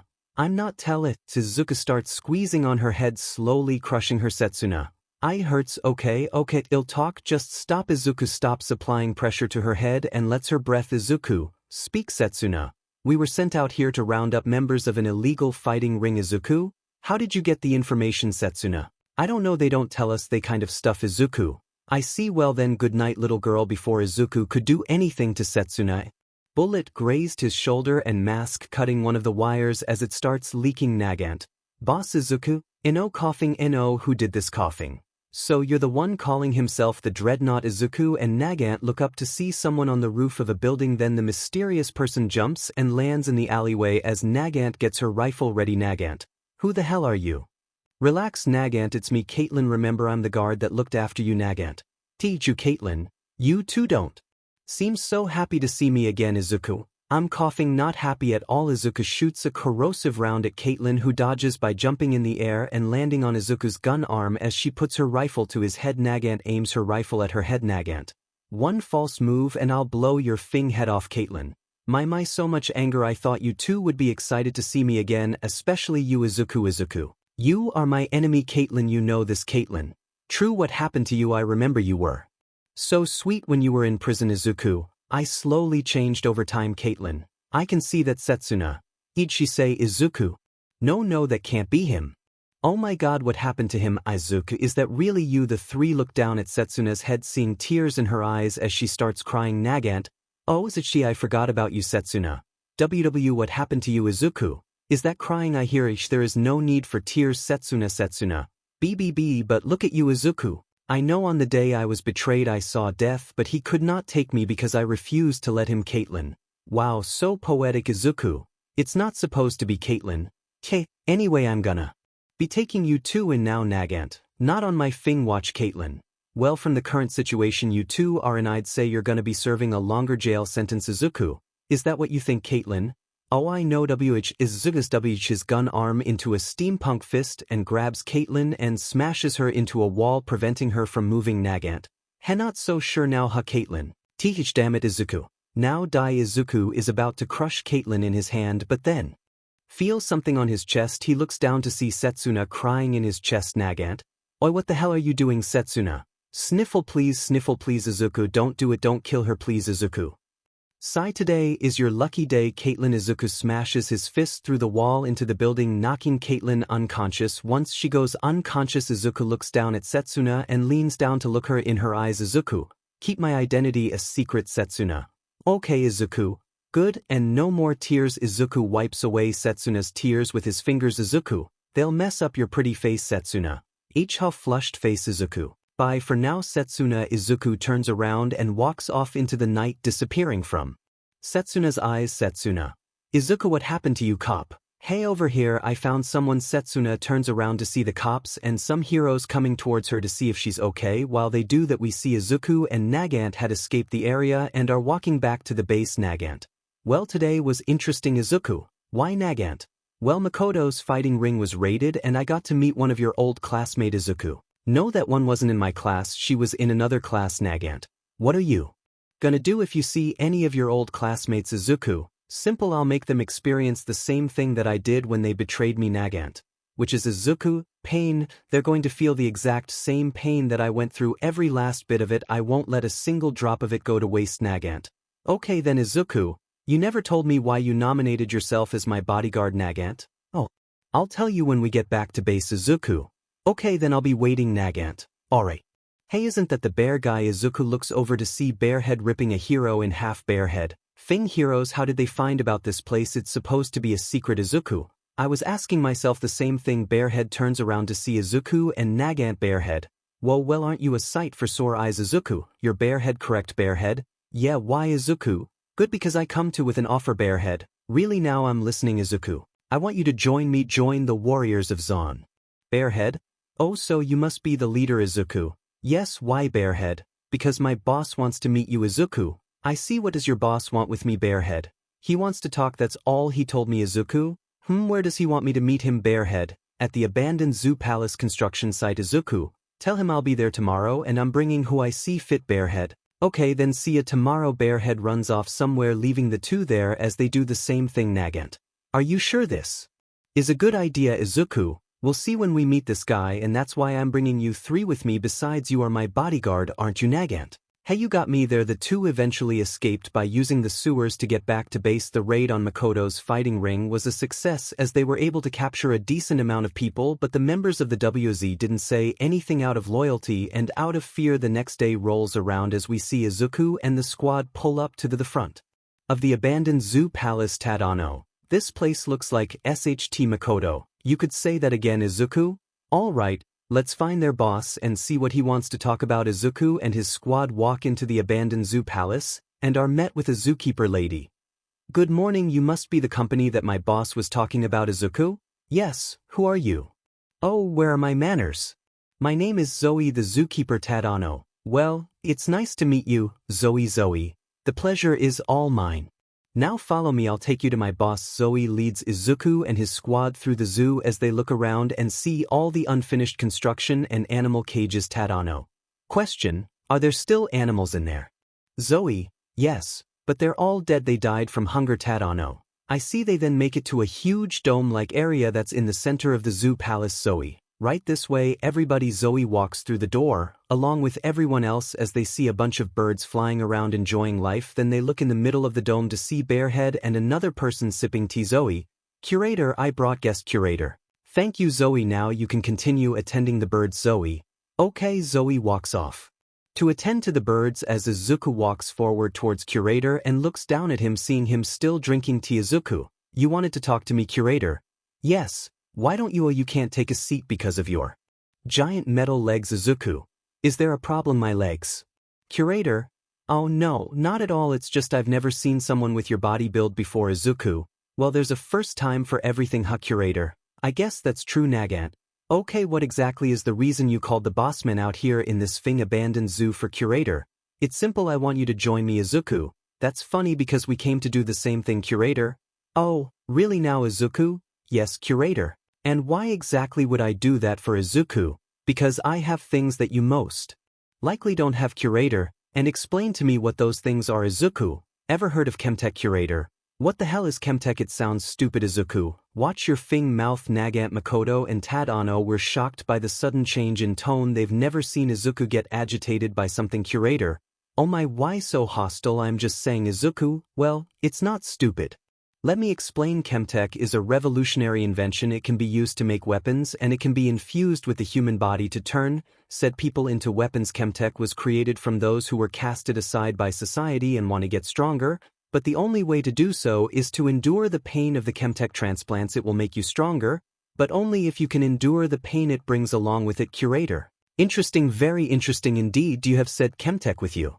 Izuku. As a matter of fact, I do. My gun. Curator. Inspect the giant gun arm and see that it's no ordinary gun, catching his interest a lot. Curator. I see, very interesting. So instead of you working for me, why not an alliance? Izuku. I don't do alliances, it's either you get down or you lay down. Makoto. Plain and simple. Curator. I see, so we seem to be at a disadvantage here, but I have one more question to ask. Izuku. And what is that? Curator. What is your endgame? Izuku. What's it to you? Curator. I just want to know. Izuku. My original ideas was just simply revenge. Curator. Is that's it? Izuku. You didn't let me finish, but then I realized something while I was in prison. Strength comes from suffering. I almost died, but then I was reborn thanks to Walter. I am the definition of a self-made man thanks to him. Curator. And where is this Walter person you speak so highly of? Izuku. He died. Curator. Oh, my apologies. Izuku. Anyway, Chemtech is like evolution, and evolution leads to revolution, as you can see from these two beside me. Curator looks at Tadano, seeing his eye. He then looks at Makoto with his Chemtech-infused fist, then Nagant. Curator. What about her? Izuku. Don't worry about her, but do you see where I'm coming from? Curator. I somewhat understand your point. Izuku. Tell me, what is your end goal? Curator. I want to dominate humanity. Izuku. Why is that? Curator. Humanity has grown soft because of quirks with me as the ruler. I will make them strong again. Izuku.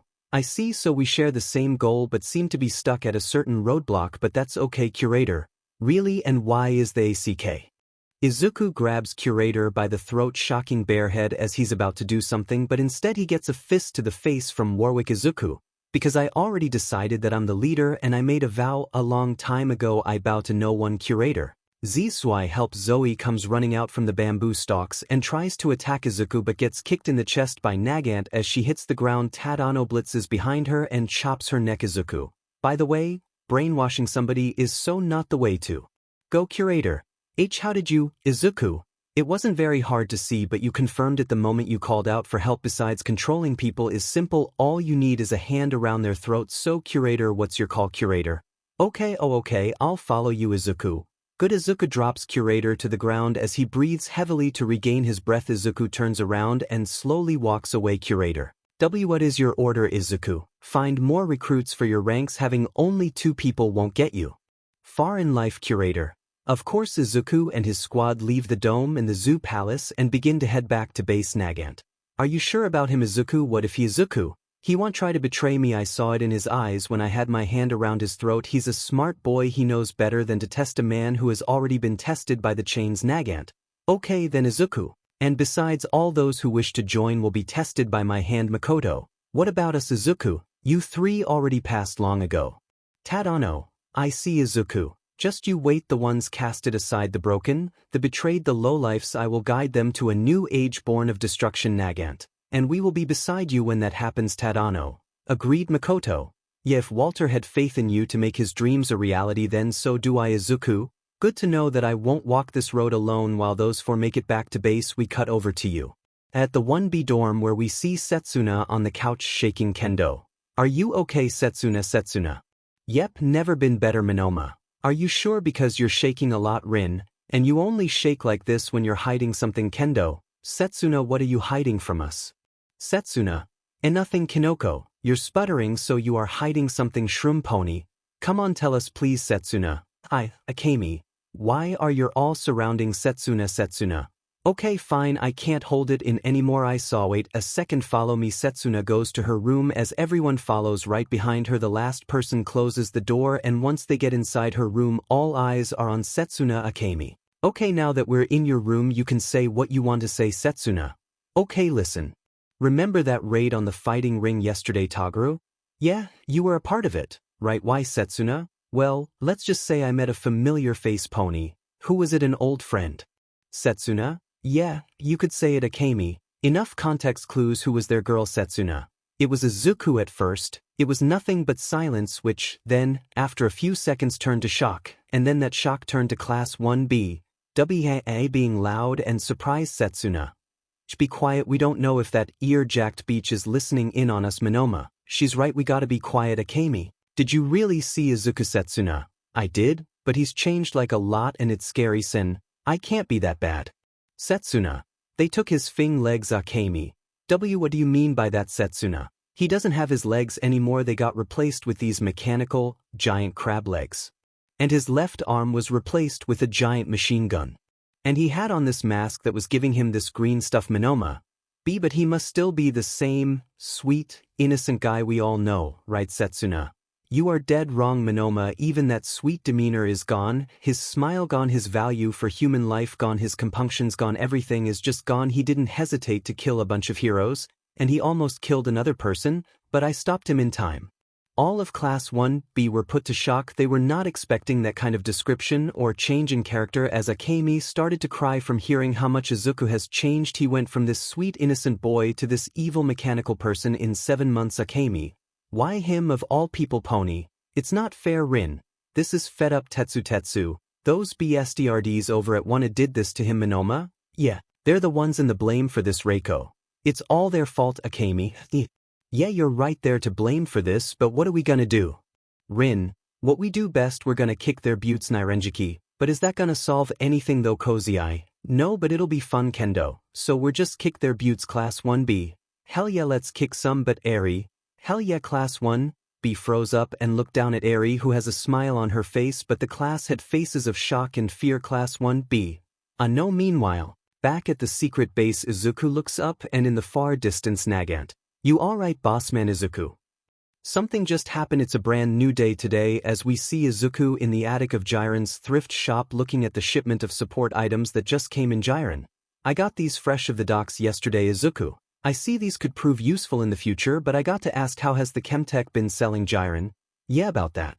No one's been buying it, Izuku. Explain, 𝐻𝐼𝐻𝐼𝐿. They say that they don't need it, that it's no good or just stupid, Izuku. I see. Who was the last person in here, 𝐻𝐼𝐻𝐼𝐿? A group of street thugs coming to buy something. They stay over at that abandoned apartment building not far from here, Izuku. I see. Well, it seems my day will be productive, 𝐻𝐼𝐻𝐼𝐿. What are you gonna do, Izuku? Make them examples. A few hours later we see a group of guys in an abandoned building not far from the thrift shop just sitting around not doing anything. Random. So what are we gonna do today, Random? I don't know, Random. Why not go back to the thrift shop and F up the place, Random? Why the hell not? The group go to leave, but before they can open the door goes flying off the hinges, sending 3 randoms flying into the wall as the rest of the guys run over to see the 3 guys unconscious on the floor. Random. Hey, you 3, what happened, Izuku? Such a small door. You won't mind if I make it a little larger? Izuku rams through the front, destroying the wall as all the random guys look at him, seeing how big he is. Izuku. Much better. Random. Oh, who the hell are you, Izuku? I'm glad you asked. I'm the guy who's going to introduce you all to pain. Random. Wah. Izuku charges at the group of randoms and runs through them, sending them flying around while also trampling on some of them, killing them. Random. What the 𝐻𝐻𝐿? Izuku grabs one by the neck and snaps it with ease as he drops the dead guy and looks at the remaining 5 who are terrified. Izuku. Only 5 of you survived. That's good enough. Random. What are you gonna do to us, Izuku? You 5 are going to go through an evolution phase. Random. Wah. Izuku grabs the first guy's face and smashes him into the wall, knocking him unconscious. 2 guys try to run away but get hit in their legs with a harpoon and slowly get pulled back towards Izuku. While those 2 try to escape, one of them runs upstairs while the other one tries to run out the front, only to get their leg crushed by one of Izuku's crab leg. Izuku. None of you will escape evolution. Izuku grabs the 4 guys and opens his belly compartment, then suches the grinder into an empty space like a backpack and throws the 4 in there and closes it and proceeds to chase after the last guy. Random. Someone help me, Izuku. Running will only make the test worse, you know. Random. Leave me alone. While running, the random had tripped on the stairs and hit his nose on the pavement. He started to roll around in pain as Izuku finally catches up to him. The guy tries to get back up and run away, only to be shot in his leg as the bullet severed his leg off, making him fall down the stairs towards Izuku. Random. Izuku. No more running. Izuku grabs the last guy and throws him in with the rest of the test subjects and starts his journey back to base. While going downstairs, he hears something fall over in one of the rooms. OW, not again, Izuku. HW, who's there, Izuku? Why not come to the door and see for yourself? I would, but that's the thing, I can't see, Izuku. Then I'll come to you. Izuku walks over to the room and opens the door as the creaking sound alerted the person of his presence. Is that you by the door, Izuku? Yes. Oh, well, come in, Izuku. I would come in, but I'm too big in size. Oh, Izuku, what is your name? Can't remember, it's been so long since I've had a nice conversation with anyone. Izuku? How long have you been here? A very long time, Izuku. I'm coming to you. Izuku grabs the door and rips it off its hinges and throws it behind him as he squeezes his way into the room and sees who he was talking to on the kitchen floor is a scared little blind girl with her cane in hand ready to smack Izuku. Don't come any closer or I'll hit you, Izuku. I am not your enemy, little one. How do I know that, Izuku? I can take you away from this place and put you somewhere more safe. Really, Izuku? Yes, little one. Okay, here I come. Izuku, there's no need. Izuku walks over and picks the little girl up and puts her in his arms as he continues to walk back downstairs. Izuku, so you don't remember your name? No, most of the time I was just called the blind girl. Izuku, why are you in this rundown building all alone? My foster parents said they were going to get groceries. They must have needed a lot of groceries because it's been months. Izuku, note to self, find and kill her foster parents. I see. Well then, little one, let's get out of here. Okay. What's that noise, Izuku? What noise? I hear someone screaming for help. Izuku? Oh, I'm sure they're fine. Hey, little one. Yes, Izuku. I've got to go use the bathroom. I'll be right back, okay? Okay. Izuku puts the little girl down on the stairs and walks back downstairs to the first floor and opens his belly compartment and grabs one of the guys by the face and squeezes hard, slowly crushing the guy's lower jaw. Izuku. Whisper, if you don't shut the F up, I will personally make the pain worse when we get back to base, okay? Random. Nods yes fast. Izuku. Whisper good same goes for the rest of you Izuku. Puts the guy back into his belly compartment and walks back upstairs and grabs the little girl and continues his journey back to base as we cut to you at the one of dorms where we see Isaac Yagi in his room looking down at his hands as he starts tearing up Isaac. It's been 6 months since I've seen my little brother. And 6 months since he was sent to Tartarus because of our misjudgment. I almost killed him. I ripped his leg off crying why am I so stupid goddammit. Izuku I'm sorry please come back home brother. The great Isaac Yagi asking for forgiveness Isaac? How pathetic Isaac. No not again please not Agadash. Come to us Isaac Yagi. Isaac then passes out and falls on his bed as he is forced into his mindscape, and once he gets there chains burst out from the ground and wrap around his arms and legs as he comes face to face with the past users of OFA Nana. Hello first son of Yagi, Isaac Yagi Isaac. Why your dad's mentor Nana Shimura Nana? Correct Isaac. Why am I here again Daigoro? Because boy instead of putting you through more mental stress we've decided to actually let you use OFA in, but with a lot of restrictions Isaac. Really but why you said I wasn't worthy Nana? Very true but because of 2 reasons. One, since we're stuck with you until death or until you pass it on to a more worthy person, it would be a waste if we just sat around and didn't at least help you train OFA Isaac. And what's the second reason Nana? The real reason we've decided to let you use OFA is because you have to stop your brother Izuku Isaac. What do you mean stop him? He's still in Tartarus right Yoichi? Well if you got out of your room more you would know like everyone else that Izuku escaped Tartarus a while ago Isaac. How Tartarus is like the most secure place ever OFA users. Silence Isaac gets spooked and shuts up immediately not wanting to go through another mental stress trip Nana. That is true Tartarus is the most secure place but he was smarter as Izuku had started a prison riot to cover his escape Isaac.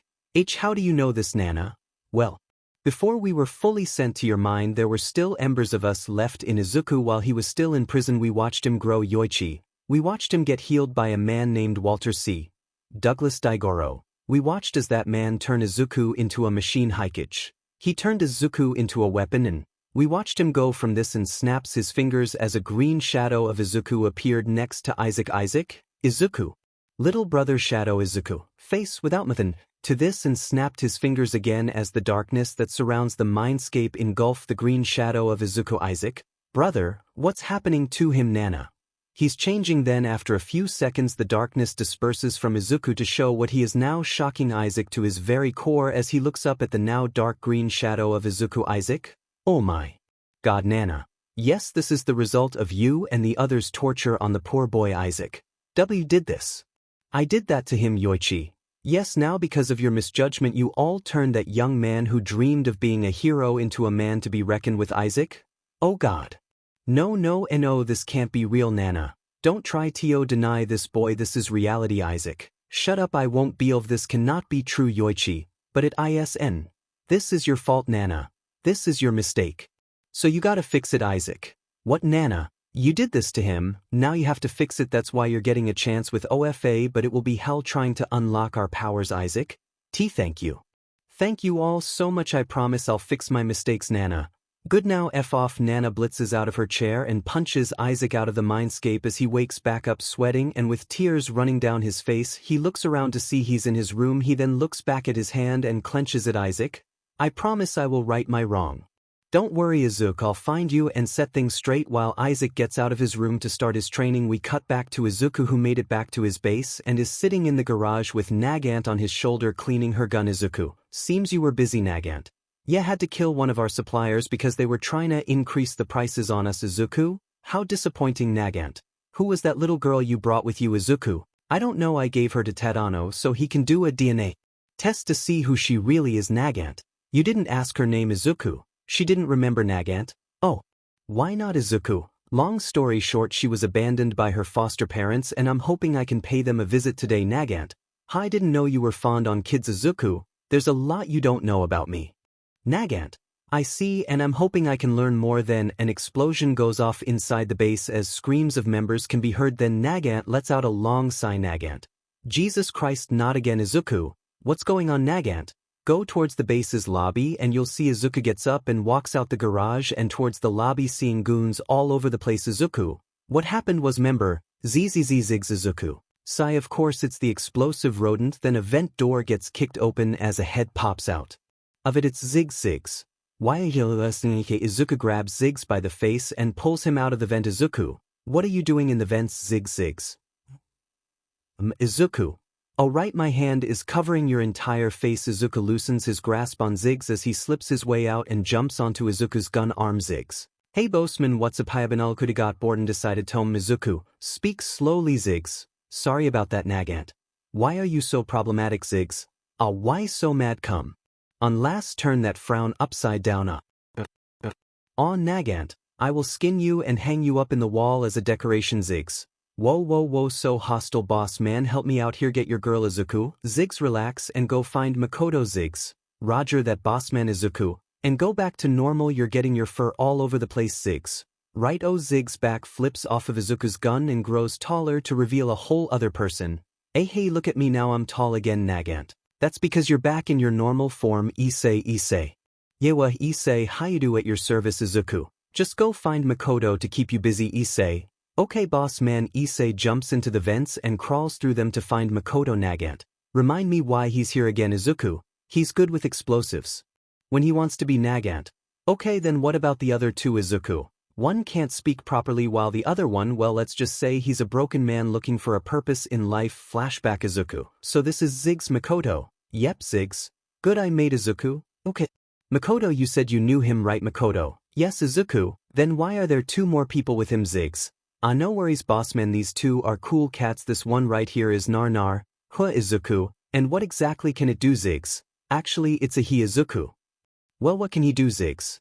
I'm glad you asked, bossman. 𝗀𝐮 gets up and stands still, then breathes in and out, getting ready to do something as he starts doing cartwheels around the room. 𝗀𝐻𝐿. No, not that thing, the other thing. 𝗀𝐻𝐿 stops doing cartwheels and then stands in front of Izuku and jumps up to him and then grows in size, going into his mega 𝗀 form. He then roars in Izuku's face only to get punched in the face by Izuku as one of his fangs flies out of his mouth. 𝗀 immediately goes back into his regular form and runs behind 𝐬𝐮. 𝗀𝐿. Relax 𝗀, it'll grow back. Izuku. Interesting, then what about that one? 𝐬𝐮. This is Teemo. Nagant. What's with the mask? 𝐬𝐮.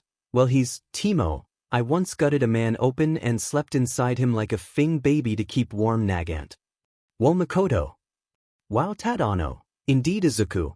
I like this one. Teemo. I got three names. First is Teemo, but I like to go by the second one more, which is Omega Squad Teemo, or the Forest Ghost for short. Izuku. So you specialize in the art of fear. Teemo. I learned from the best. And finally, my third name is Teemo. Starts to grow in size, turning into a regular person, and takes off his mask to reveal who he truly is. Teemo. Naoto Hakioji reporting for duty. Izuku. I see. Well then, I welcome you three with open arms. END. A flashback. Izuku. Teemo, or Naoto, is a war-torn man. Nagant. Or just a certified badass. Izuku. That can also count. Before Izuku could leave back towards the garage, Tadano walks in the room and sees him. Tadano. Ergot, I'm done with the DNA test. Izuku. Just what I want to hear, give me the details. Tadano. Well, it turns out the little girl's name is Poka, who originally parents died of unknown causes, but her foster parents are still alive. Izuku.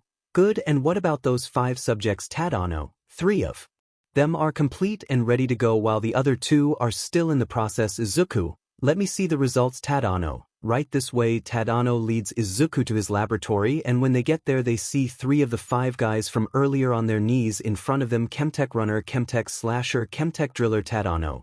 These 3 are complete and awaiting orders. Izuku. Such marvels built of pain. Chemtech Driller. Cannot feel my arms. Izuku. But did you survive? Chemtech Driller. Yes. Izuku. Then you're fine. Chemtech Slasher. Awaiting orders. Ergot, sir. Izuku. Obedient of the bat. You've done well. Tadano. Tadano. Thank you. Nagant. Wait, weren't there 5 of them? Where are the others 2 guys at Tadano? Well, one's in there. Tadano points at a coffin wrapped around in chains with something inside banging on the door trying to escape. Tadano. And the other one is in the Chemtech aquarium. Nagant. You made an aquarium? Tadano. Just follow me. But before they could leave towards the aquarium, the coffin door burst open as the 3 look over to see something coming out. Nagant. Doc, what the hell is that? Tadano. The Chemtech abomination. Nagant. How much chems did you put in him? Tadano.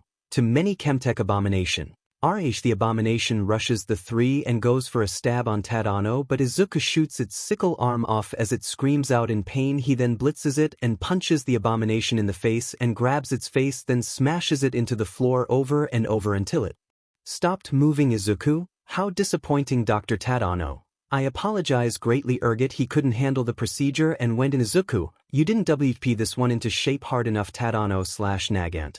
What? Izuku, rise and obey your Emperor, you beast. The abomination gets back up on its knees, shocking both Nagant and Tadano. Izuku, now back in your coffin. The abomination walks back over to its coffin and powers down Tadano.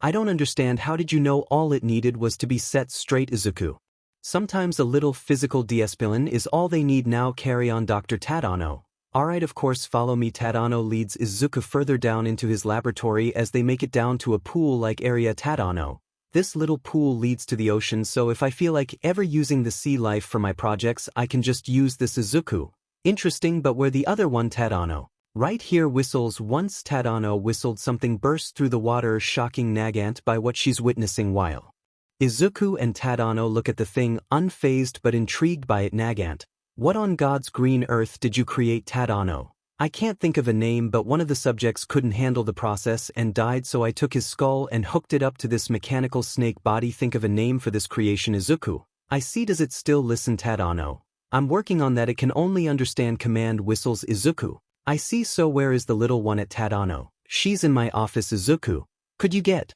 her for me? Tadano, of course. Tadano walks towards his office while Izuku looks at the mechanical monstrosity one last time before deciding to head back up to the lobby. On the way there he stopped and looked down at the three Chemtech goons. Izuku, rise and follow me, you three. Chemtech Slasher, Tai Chemtech Driller, Tai Chemtech Runner, Tai. Izuku, you the beast. Chemtech Abomination, Nagant, why are we bringing these guys, especially that thing? Izuku, simple test run. Now follow behind me, you four Chemtech goons. Izuku walks back to the lobby, seeing Naoto on the couch watching TV with Nar.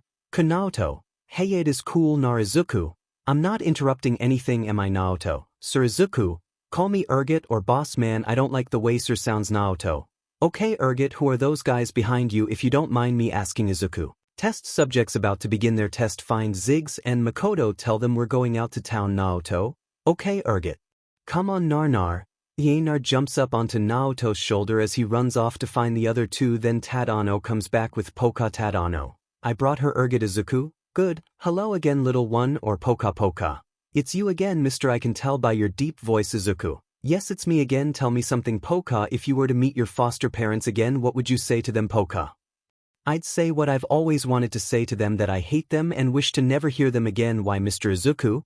Well, that can be arranged. Poka, really? Izuku, yep, do you want to say that to them? Poka, yes. Izuku, okay, then wait here on the couch, I'll be back. Izuku picks Poka up and places her in the couch as he walks into the cafeteria, seeing members of the WZ eating or just chilling around, but when they see Izuku they all look at him waiting to see what he'll say. Izuku, gather your weapons and ready your quirks, we're spreading fear in the city tonight. WZ.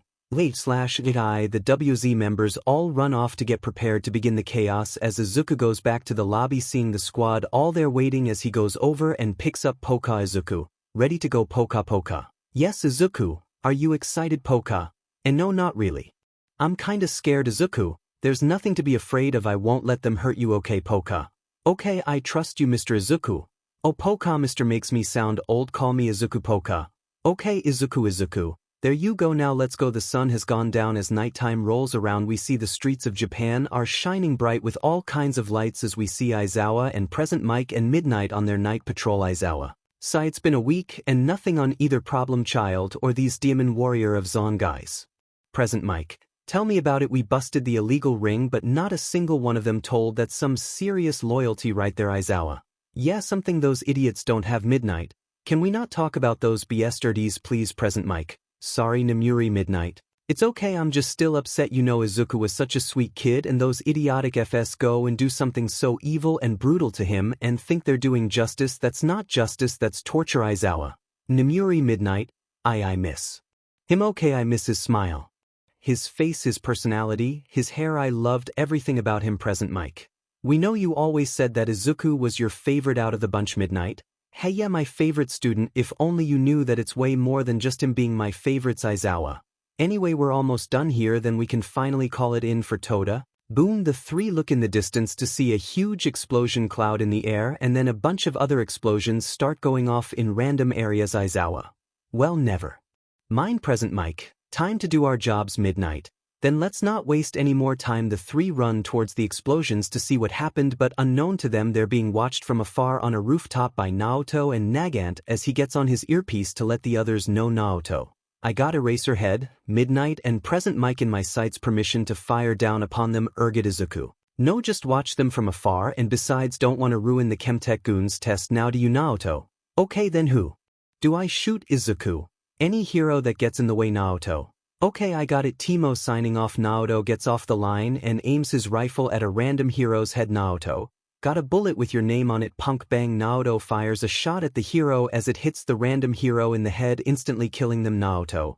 One down, multiple to go. Nagant. Hey little man, wanna see who can get more kills before this mission ends? Naoto. Oh, you're on, lady. The two begin a sniping competition and start using any random hero they see as target practice while the two snipers kill random heroes that get in their sights. We cut to Izuku and Tadano, who are on their way to Poka's foster parents' house. Izuku, how much longer until we get there? Tadano. Not much longer, we're getting closer. Izuku, good. Tadano, if you don't mind me asking, why are we going after them? Izuku.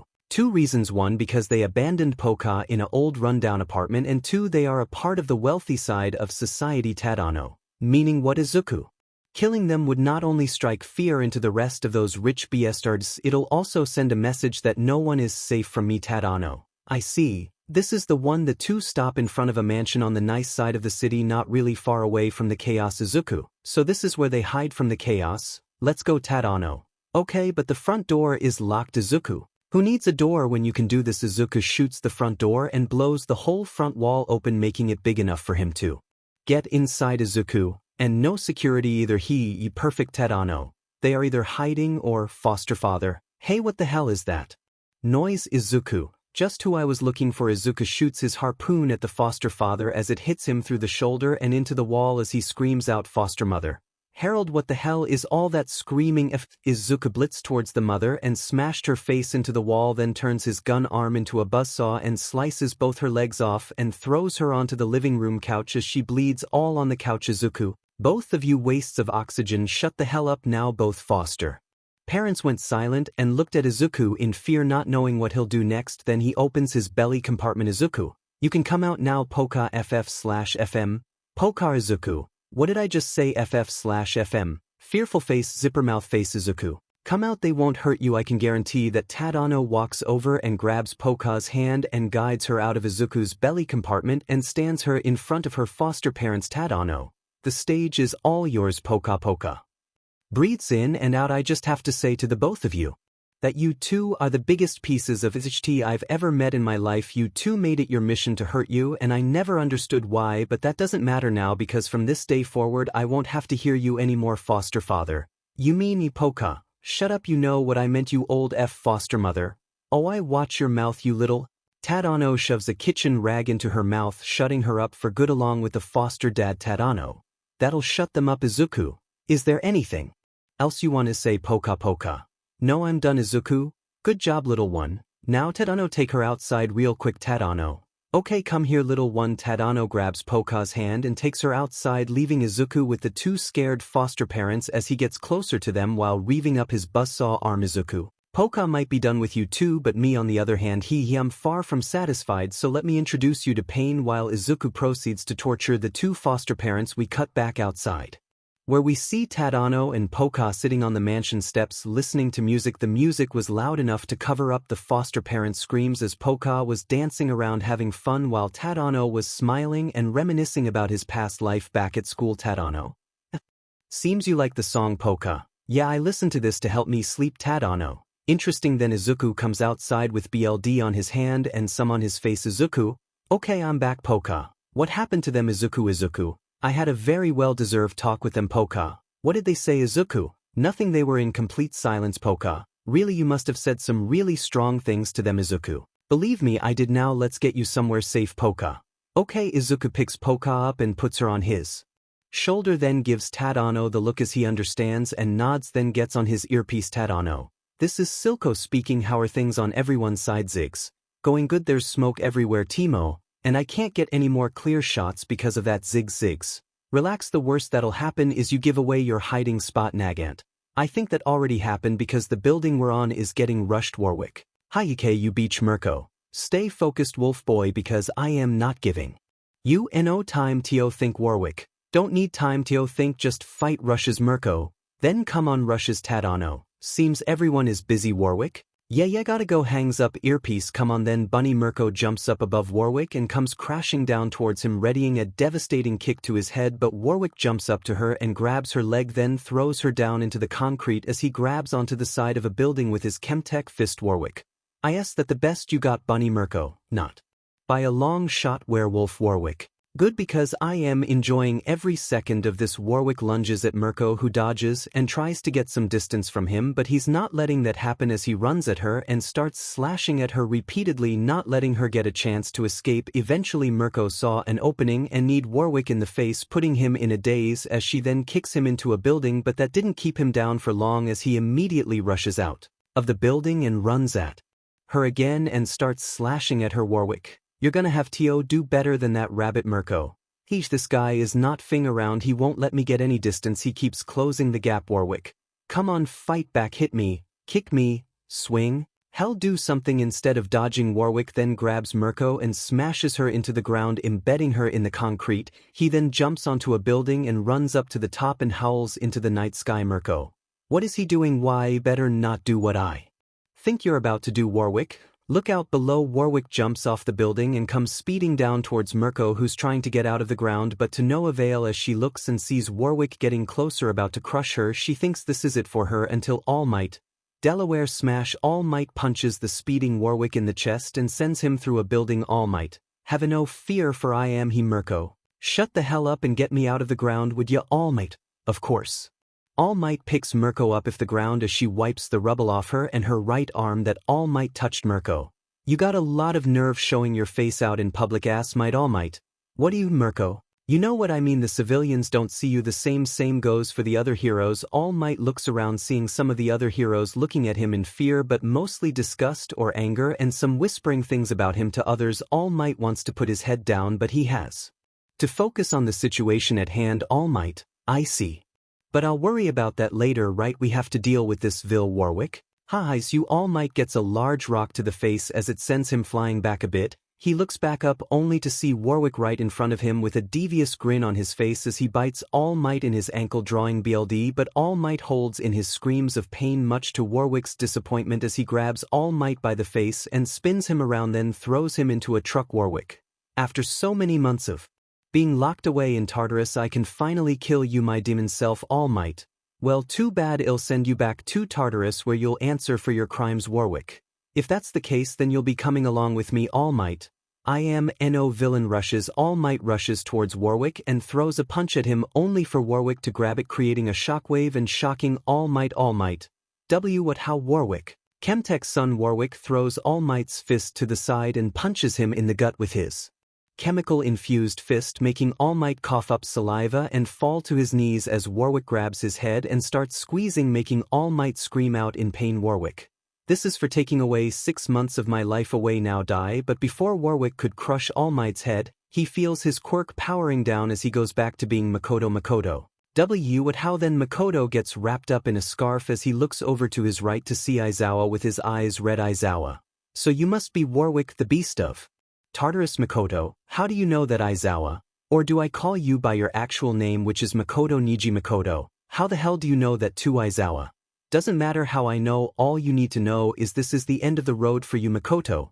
Oh really now, 𝐮𝐬𝐴? you're under our 𝗲𝐿, nar 𝐮𝐬𝐴. What then? A boomerang comes flying out of the shadows and cuts 𝐮𝐬𝐴's scarf, freeing 𝗲𝐿 as he rushes towards 𝐮𝐬𝐴, about to punch him in the face, but he backflips away, dodging a kick from 𝗲𝐿. I hope you didn't forget about me, 𝗲𝐿. Not by a long shot. Tartarus runs out the shadows and jumps in the air, going into his mega form and charges at the two heroes, who dodge out the way. Mega nar.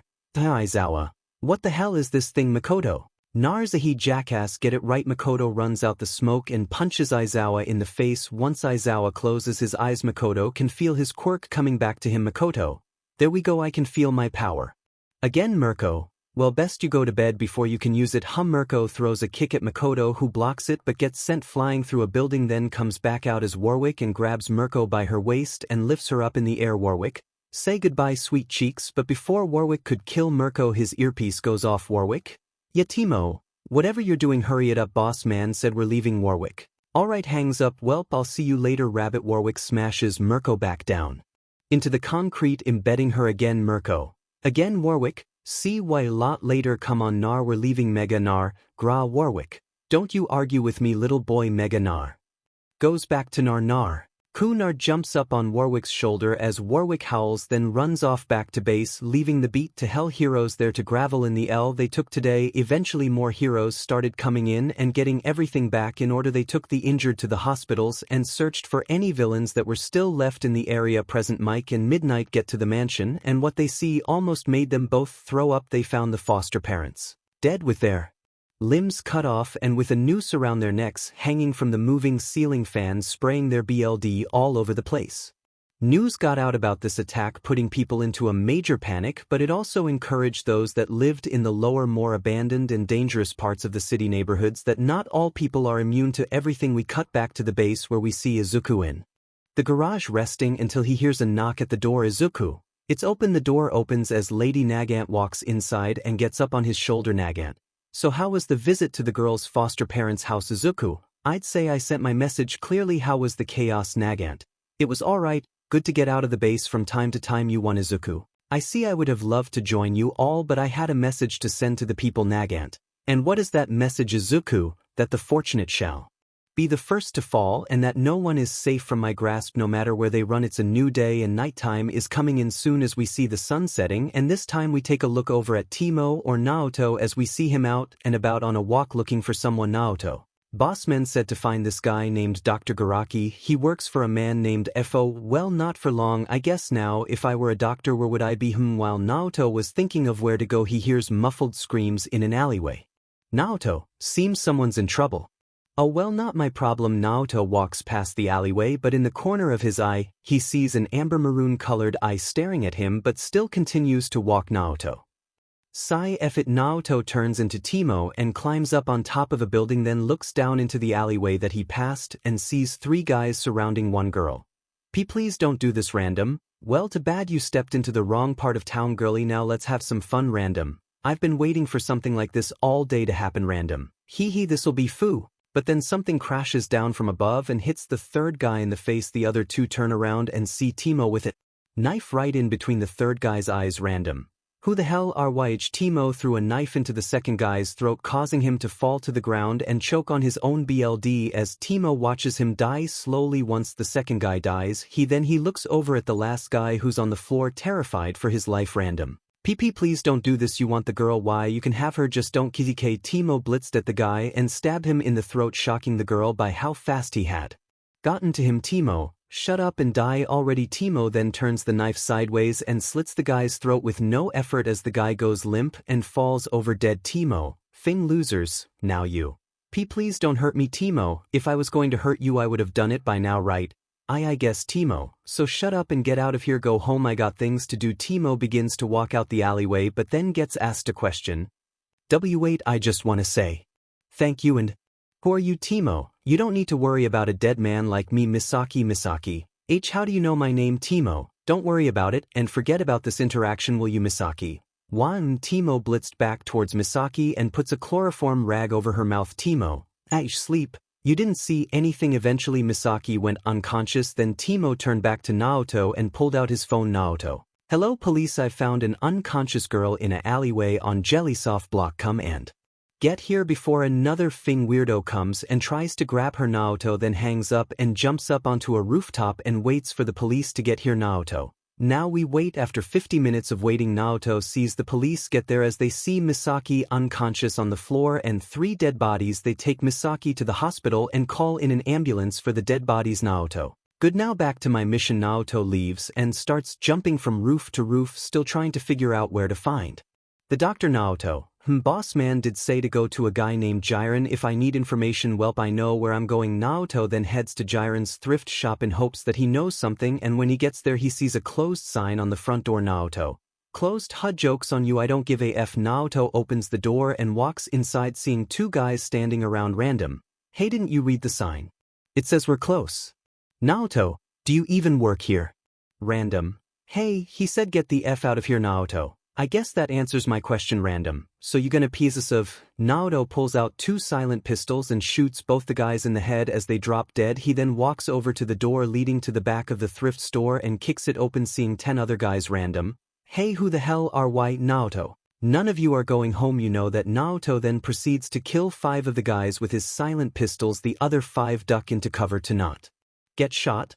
But 𝐀𝐻𝐿 put his 2 pistols away and takes out his combat knife and rushes at one of the guys hiding behind a crate. He rolls over the crate and stabs the guy in the spine and slices upwards, then plunges his whole hand into the guy's back and forces him up and uses it as a meat shield as the guy gets filled with the bullets. 𝐀𝐻𝐿 then runs at another guy and pushes the meat shield forward, landing on top for the second guy as 𝐀𝐻𝐿 jumps up into the air and stomps on the second guy's head, breaking his neck. The third guy tries to do a sneak attack, but that failed miserably as 𝐀𝐻𝐿 quickly turns around and slits the third guy's throat open as the guy's blood flies everywhere. The fourth guy tried to run, but he got hit in the back of his head with a dart, knocking him unconscious, and then 𝐀𝐻𝐿 looks at the last guy who is sitting in a chair looking unfazed by 𝐀𝐻𝐿's brutality.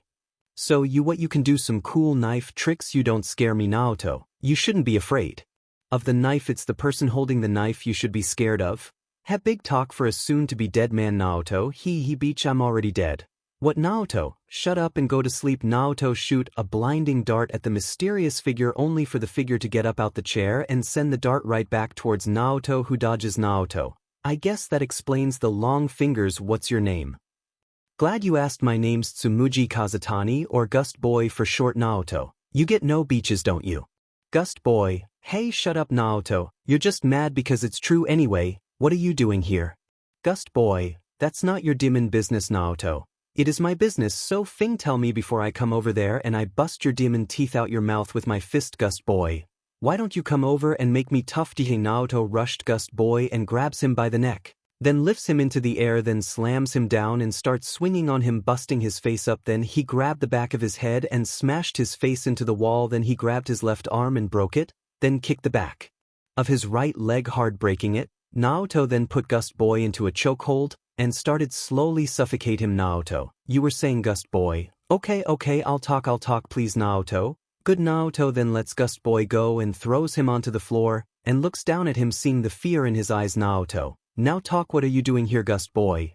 We came here to mess up the shop. 𝐀𝐻𝐿. Explain. Gust Boy. My boss said that this place sells that weird chemical stuff and he wants some, but the owner doesn't like him because he hasn't paid him, so he told us to come here and force him to give it to us. 𝐀𝐻𝐿. But it seems he's not even here, right? Gust Boy. Why is 𝐀𝐻𝐿? Sai, here, give this phone number to your boss and tell him to call it, but don't think just because I gave you this number means to go showing this to everybody. If you do, I will find you, and you don't want me to find you. Trust me. Do you understand me? Gust Boy. I understand you, Jay. Just please don't hurt me. 𝐀𝐻𝐿. Good, now get up and stop acting like a little bitch. You ain't dead yet. 𝐀𝐻𝐿 picks Gust Boy up and hits him on his back a couple of times, then walks off. But before he does, the random guy from earlier starts waking up. Random. 𝐒𝐮𝐻𝐿. What happened? Where am I? Crack. 𝐀𝐻𝐿 gets behind the random and snaps his neck, killing him, then walks back to the front of the shop and leaves. 𝐀𝐻𝐿. So 𝐻𝐼𝐻 wasn't even here. How in the hell am I going to find the doctor then? Sai, this will be hard. Actually, I think I know someone who can help. The sun has gone down and nighttime has rolled in as we cut over to a beach house in the sand where we see a person inside on the couch reading a book. Man, this book my friend gave me is actually pretty decent. 𝐀𝐻𝐿. That's funny. I thought I told you to play dead. The mysterious figure was spooked and scared as they looked around the house, not seeing anyone. Then they run over to the light switch and turn on the living room lights to see Timo with his mask on, sitting on the couch. 𝐒𝐮𝐻, how long have you been in my house? Timo. A few minutes ago. Hello again. Fong Yifei Fong. Hi again. What exactly are you doing this late in someone's house? Timo. I need you to find someone for me. Fong. Okay then, but what's in it for me? Timo. Well, I'm glad you asked. Fong feels like there's something on her as she looks up at her forehead, seeing a red dot on her, scaring her. She looks back at Timo, seeing him with his silencer in hand. Timo. 1. Because you owe me. 2 I'm keeping you alive and out of harm's way. And 3 I don't kill you myself. Do you understand where I'm coming from, Phone? Okay, I understand, Jay. Just put the gun away, alright, Timo. Alright, Phone lets out a sigh of relief only for a bullet to speed past her face, making her heart skip a beat and fall down to the floor. She looks up at Timo as he turns to Naoto and grabs her by the face and lifts her back up onto her feet. Naoto, I want to find a man named Dr. Garaki for me, okay, Phone? Okay, just don't do that again, Naoto. Don't ask stupid questions next time, okay, Phone? I'll get my computer, Naoto. Okay, then I'll be on the couch, Phone. Okay, Phone goes to get her computer out of her room while Naoto sits in the couch and turns on the TV and sees the news. Naoto, the news? What's going on? News. On today's news, police have identified some of individuals from the attack yesterday. Some of their names are below their pictures, some aren't. A picture of Makoto, Ziggs, Lady Nagant, and Timo had appeared on the screen, but they only had Makoto and Nagant's name on the screen. Naoto, good thing they only saw me as Timo and not as Naoto. Phone, hey, I'm back, Naoto. Okay, did you get your computer, Phone? Yep, it's right here, Naoto. Okay, so did you find anything, Phone? I am working on it right now, Naoto. Okay, Phone opens up her computer and typed in the name Garaki on her people search and finds 5 people with that last name. Phone, I found 5 people who are called Garaki, Naoto. I'm looking for a Dr. Garaki. Phone, let me see. Found him, Naoto. Let me see. Phone gives Naoto her computer as he looks through the file and finds exactly who he was sent out to look for. Naoto, is this all of his information, Phone? Yep, from BLD type to family. Why, Naoto? No reason, thank you. Now I'll Leah. Phone, W8 Naoto? What is it, Phone? Could you at least stay a little longer? Let me get you something to drink at least, Naoto? Sure, Phone. Okay, stay there, I'll be back. Phone gets up and walks into the kitchen to get something to drink for the 2 of them, and after a few seconds she comes back with 2 root beers. Phone, here you go, Naoto. Thanks, I guess. What's this for, Phone? What do you mean, Naoto? This, I mean, I did come into your house, threatened you, and almost shot you, so why give me this, Phone? Because after hearing the part about you basically keeping me alive by having them think I'm dead, I realized I wouldn't be living the way I am now without you looking after me, so thank you, Naoto. You're welcome. Cheers, I guess, Phone. Cheers, Naoto. If I feel the slightest bit off, I'm shooting you. You do know that, right, Phone? There's nothing in it, I promise, Naoto. Alright then, down the hatch. Naoto drinks the root beer and puts it down and stands still for a few seconds and nothing happens. Naoto, good. Naoto then drinks the rest and gets up off the couch and walks towards the door. Naoto, you know, Phone, we might meet more often, right, Phone? Of course, Naoto. How right. Naoto walks out the beach house and goes to Garaki's location, which is the hospital. Naoto, time to see if the doc is in. Minutes later, Naoto gets there and walks inside the hospital and sees the receptionist at the front doing her nails, not paying attention. Naoto, excuse me, Miss, is Dr. Garaki in today? Receptionist, yes, but he's busy at the moment, come back later. Naoto, oh, that's alright, I just want to talk to him. Is also, can you tell me where his office is? Receptionist, sorry sir, but he's busy at the moment, like I said, come back lat. Naoto, oh, it wasn't a question. Receptionist, wah. Naoto covers the receptionist's mouth and then grabs a pen and stabs her in the hand, muffling her screams out. Naoto, I'm going to take my hand off your mouth, and if you scream I'm going to punch you in the throat, okay? Receptionist slowly nods yes, fearful face. Naoto, now tell me where Garaki is, please. Takes his hand off her mouth. Receptionist, oh, on the 5th floor, office number 4096. Naoto, thank you, and a word of advice, don't call the cops or press the security button underneath your desk, okay? Receptionist, how did you know? Naoto, doesn't matter, and one more thing, do your fing job, okay? No one likes a beach who doesn't care. Receptionist, okay, Naoto, good. Now this little interaction never happened, okay, have a good night. Naoto leaves the receptionist there scared as he takes the stairs up towards the 5th floor. He walks all the way there and sees the office number 4096. He walks over and opens the door to see Garaki doing paperwork. Garaki, are you Naoto? Someone with an offer. Naoto closes the door and locks it, then turns around and looks back at Garaki, who has a face of concern. Naoto, mind if I sit here? Garaki, go ahead. Naoto, thank you. Sits down. Okay, let me explain why I'm here. My boss knows you work for a man named AFO. Garaki was shocked as the sweat on his face started running down his face. Garaki, see, could you keep your voice down? There's still other doctors and nurses here. Naoto, but am I wrong? Garaki, no, you're not wrong. Naoto, okay then. Garaki, what do you want? Naoto, it's not what I want, it's what my boss wants. Garaki, which is? Naoto, hold on, you got a computer? Garaki, right here. Why? Naoto, because Naoto gets on Garaki's computer and starts typing in a bunch of stuff really fast. Then after 10 minutes Izuku's face appears on the screen, shocking Garaki. Naoto, why not talk to him yourself? Garaki, who's this Izuku? My name's is not important, what is important is your cooperation. Dr. Garaki, well, what is it you want then? Izuku, I don't want anything except for you to try to infuse this into a nomu. Show him. Naoto pulls out a canister full of green liquid from his backpack and shows it to Garaki, who is now interested. Garaki, what's this? Izuku, that doctor is chemtech, a chemical that strengthens the human body. The people of the lower levels of society know it well, and so should you imagine what this could do if infused with a nomu? Garaki, interesting indeed, I'd have to put it to the test and inform my answer about this. Izuku, okay, get back to me once it's done. Garaki, how do I do that? Izuku, my friend here will come and see you, and if you're not here then he'll have to find you. Garaki, well, luckily I spend most of my time here anyway. Izuku, good to know. Naoto, is that all, boss? Izuku, indeed, you can leave now. I expect results. Dr. Garaki, of course, who does he think he's talking to? Does he not know who I am? I could tell my 𝐴𝐴 about this chemtech stuff and see if he can try and get this man under his finger like a puppet. Izuku, you know what to do, right? Naoto, of course, boss. Naoto closes the laptop, then swings it and hits Garaki in the face, then proceeds to beat Garaki with his laptop until it breaks. Once the laptop broke in two, Naoto gets up and looks at the bruised and bloody Dr. Naoto. You tell anyone of this, I will gut you like a salmon in your goddamn sleep, you hear me? Garaki, oh, okay. Naoto, not even your 𝐴𝐵 will save you if you do. I'll be back and my boss will be expecting results. Don't disappoint or you might lose a finger next time I come back. Okay, Garaki, okay, I promise. Please just leave. Naoto, don't forget, doctor, or it might cost you dearly. Naoto then opens the door and leaves Garaki's office and walks back downstairs to see the receptionist on her phone. He sneaks up behind her and puts his hands on her shoulder. Naoto, boo, receptionist. Naoto, hee no, I'm just fing with you, I'm not gonna hurt you. Unless you call the police. Receptionist, I didn't, I promise. Naoto, good, now I'm off. Bye. Naoto leaves the hospital and walks down the street. Naoto, I still got time left before the sun rises again. That means I got 3 more things to do.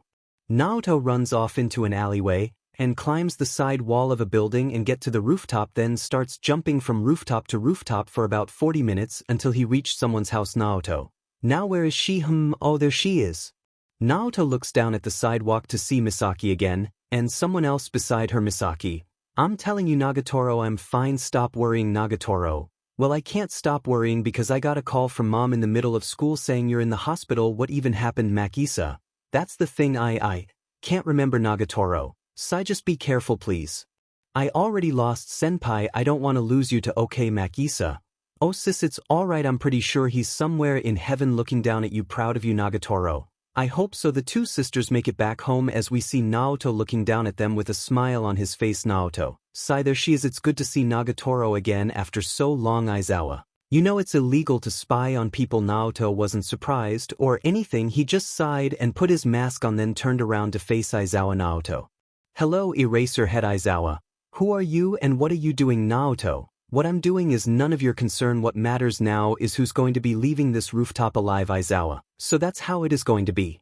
Naoto, that is the way it has to be. Rushes. Naoto rushes towards Aizawa and goes to slash him with his knife, but Aizawa wraps his capture scarf around his arm thinking that'll stop him, but then Naoto tugs the scarf, bringing Aizawa forward as he runs up to him and slices the side of Aizawa's face a little. Aizawa, seems you know what you're doing. Naoto didn't say a word as he kicked Aizawa in the gut, bringing Aizawa to a knee. Then Naoto side kicks Aizawa in the face, sending him flying towards the edge of the rooftop. Naoto, you can still walk away while you got the chance. Eraserhead. Aizawa, TT's I ain't going down that.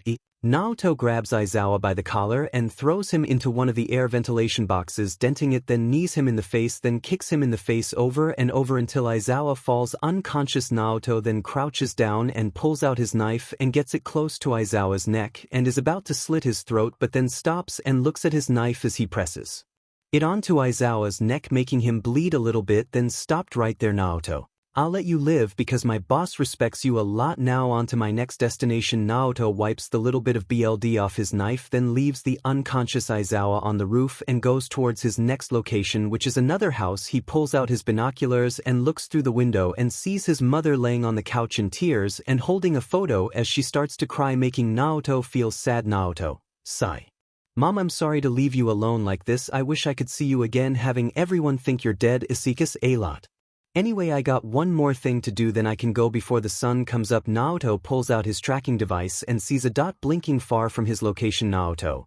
There you are, F-boy. Naoto goes to the location of the dot on the tracker, and when he gets there, he sees an abandoned building surrounded by thugs and bums. Naoto. This is his hiding place. It's fing disgusting. Whatever, anywhere. Where are you hiding? Dude, the bosses said what happened. You were the only one who came back, Gust boy. We had him. Ran into some difficulties on the way there.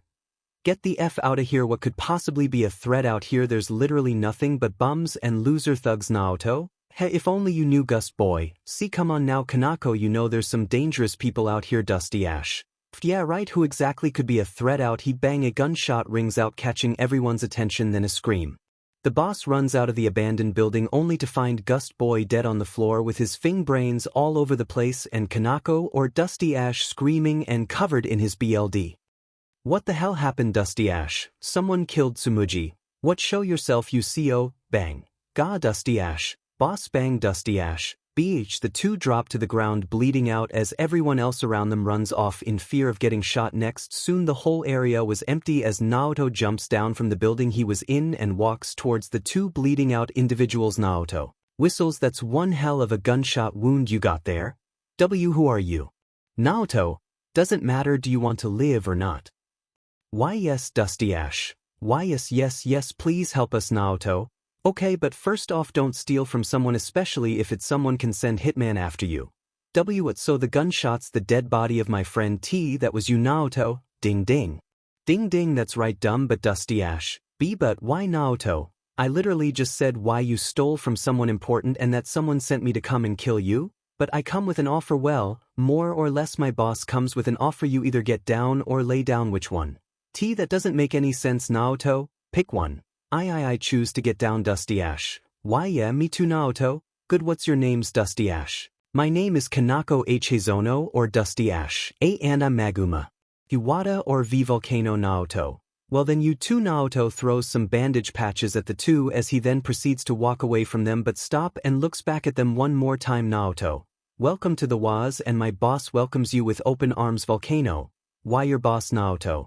Yes, then the two heard the sound of something big coming their way. As they look over in the shadows, they see Izuku walk out, putting the two to shock and fear. Naoto. My boss ergot, Dusty Ash. Yikes. It's you from the attack yesterday, Volcano. T. That who you were talking about, Izuku. I'm also the guy you tried to steal from. Magma boy. Volcano and Dusty Ash were both put the shock when they heard that as they both began shaking in fear for their lives. Volcano. W8. I didn't know that chem stuff was yours. Please, you gotta believe me, Izuku. He don't worry, I offer redemption. It's now a new day, and we cut over to you. Where we see Isaac in the training room trying to relax to let OFA flow through his body, but he can't because he's thinking of what Izuku could be doing right now. Isaac? Come on. Focus. Focus, damn it, why isn't it working like it did before? Isaac sighed in defeat but kept on trying to let OFA flow through his body until he heard a knock. He looks over at the door to see his sister Isaac. Hey Izumi, what's up Izumi? Nothing, I just wanted to talk to you is all. Isaac? Okay, about what Izumi? Isaac. Do you think Izuku will ever forgive us again? Isaac. I don't know sis, we did hurt him a lot, hell we even almost killed him. I don't know Izumi. B. But he's always been a kind person. Isaac. True, but we betrayed him and he was sent to Tartarus for life by nezu. I don't think he'll be too fond to see us again, sis. Izumi. Come on, you gotta have some faith. Isaac. Isaac? I do, but it's not that high. Izumi. Okay. Well, I'm off by now. Isaac. Alright, bye Izumi. I'm positive he will forgive us. This is Izuku we're talking about. He's always been forgiving, that won't change. Right? Izumi leaves the training room as Isaac continues to try and let OFA flow through his body. While he does that, we cut over to Izuku, who's in the lobby with Poka and being fed cereal by Nagant. Izuku. Nagant, there's no need to spoon feed me, I have my right arm. Nagant. I know and I don't care, now keep eating. Izuku. Sai fine Tadano. Aren't you supposed to be his bodyguard? Why are you acting like a caretaker? Nagant. Shut up, black eye Tadano. Rude one, aren't you? Poka. Hey Nagant, can I feed Izuku? Nagant. Of course you can. Poka. Nagant picks Poka up and gives her the spoon, then raises her up right in front of Izuku's. Nagant. Okay Poka, he's right in front of you. Poka. Izuku, can you say ah for me? Izuku. Sai okay. Aha then, say. Makoto, Naoto and Nar all walk in the lobby and see what's happening. Makoto, are we interrupting Summit, Nagant? Shut up, Fleabag, and watch. Poka puts the spoon in Izuku's mouth, then pulls it out. Poka, did I do it, Izuku? Yes, you did. Good job, little one. Poka, yes, Nagant. Good job, Poka, you did so good. Issei, hey, you look like a mom, you know that, right, Nagant? And what's wrong with that, huh? Nagant glares at the four boys, scaring them a little except Naoto. He was unfazed by her. Izuku, anyway, what is it, Naoto? That runner guy is back from scouting. Izuku, good, tell him to come here. Naoto, alright, leaves Izuku. What have all be doing anyway? Makoto, I've been trying to find a place to set up the fighting ring again. Izuku, I see. What about you? Issei, I just wanna blow. Sure, Nagant. Oh, I watch your mouth. Points at Poka. Issei, I just wanna blow. SHT up runs Nagant. Alright, you wanna F with me, okay? Then Nagant pulls out her rifle and aims at Issei, who's laughing, and starts shooting and chasing after him. Poka, what just happened? Izuku, I don't know, little one. Then Naoto comes back with the Chemtech runner next to him as the runner kneels before Izuku. Izuku, speak of your findings, Chem runner. Most has been quiet on both sides of the table. No one's doing anything noteworthy. Izuku, not even the League or the Dr. Chem runner. The doctor has been working on the Chemtech infusions for the project, and the League, they've just been silent. Izuku, why don't we shake things up then? Naoto, Makoto, yeah, bossman. Izuku, I've got a mission for you too. Naoto, what is it? Izuku shows the two boys 4 different photos of people. Izuku, get rid of these 4 and show them to the people of Japan. I want you to make them examples of what we can do. Makoto, hey, easy pray. Naoto, it will be done, bossman. Izuku, good, now run along and take Ziggs with you whenever he's done running around. Naoto, okay. The two boys run off to go get ready for their mission as Izuku walks downstairs towards the laboratory, and when he gets there he sees Tadano working on something. Izuku, how are the new test subjects coming along? Dr. Tadano, everything is going well. One is taking the process well while the other one not so much. Izuku, what's the problems? Tadano, that magma guy, his body keeps refusing the transformation, putting him through a lot of pain, so we might end up with another abomination. Izuku, pain is the act of becoming, doctor, so keep doing what you're doing to him, don't change anything. Tadano, okay. Izuku, also I'm gonna need to borrow that skull serpent in your aquarium. Tadano, of course, but if I may ask why? Izuku, let's just say it's going to help send a message to the people. While Izuku prepares, we cut over to the League of Villains where we see them just chilling, not doing anything. Dabi, sigh. Okay, this is stupid. Toga, why do you mean? Dabi, we've been hiding in this demon bar for 2 months. I want to go and do something fun. Shigaraki, well, you heard the MC, or he said we have to go to hiding. Dabi, I don't care. I want to go and burn something down twice. We've been in here for years. It's been a week. Toga, I want to stab someone. Shigaraki, groan, just stop complaining, all of you. The MC are said to stay hidden, and that's what we're doing. Spinner, but we're all bored. Compress, indeed, we're villains. Shigaraki, why aren't we acting like it right now? Shigaraki, okay, you all want to do something twice. Call 𝐻𝐼RON, see if he has anything to do twice. We already tried that. And oh, we didn't. He didn't answer. Yes, he did. I don't know where he is. Yes, we do. Compress, actually, now that you say that, twice 𝐻𝐼RON has been kinda quiet for a while now. Spinner, yeah, he hasn't gotten me my new equipment. Shigaraki, well, go over to his shop and go find him, but don't do anything to catch someone's attention, okay? Twice, sure. I don't wanna go. Compress, okay, I'll come with you. Spinner, same, I need to get my new blades. 𝐻𝐼RON, I can teleport you all there. Spinner, sure. 𝐻𝐼RON opens a portal as the 3 walk through it and end up in an alleyway. Twice, okay, now let's go. Let's stay here. Compress, onward. The 3 peek out the alley and know exactly where they are. The slums part of the city. Spinner, okay, we're in the slums area. Compress, so that means we're close to the shop, right? Twice, definitely. I don't know. Spinner, well, let's go then. The 3 sneak around towards 𝐻𝐼RON's thrift shop, making sure no one notices them. Then after a few minutes of sneaking around, they see 𝐻𝐼RON's thrift shop. Twice, there is a that's not it. Compress, let's go rekindle an old flame. The 3 walk over to the shop and open the door and walk down to the attic, seeing no one. Spinner, he's not here. Twice, hey 𝐻𝐼RON, it's me. Twice, I'm not twice, I'm trice. Compress, strange, he's usually here most of the time. Where could he possibly have go? Semtemch slasher. Raf. Compress turns around only to get a across the chest, sending him into a pile of boxes. Twice, Compress. Spinner, what the hell is that? Chemtech slasher. Intruders die. The slasher rushes at the 2 and goes for the kill, but Spinner pulls out his katana and deflects the slash and kicks the slasher back a bit. Spinner, Twice check if compress is alright twice. Okay/not okay. Twice runs over to compress and puts his fingers on his neck, feeling his pulse as he lets out a sigh of relief. Twice. Spinner ain't alive, ace gonna be okay. Spinner, that's good, now get him out of here.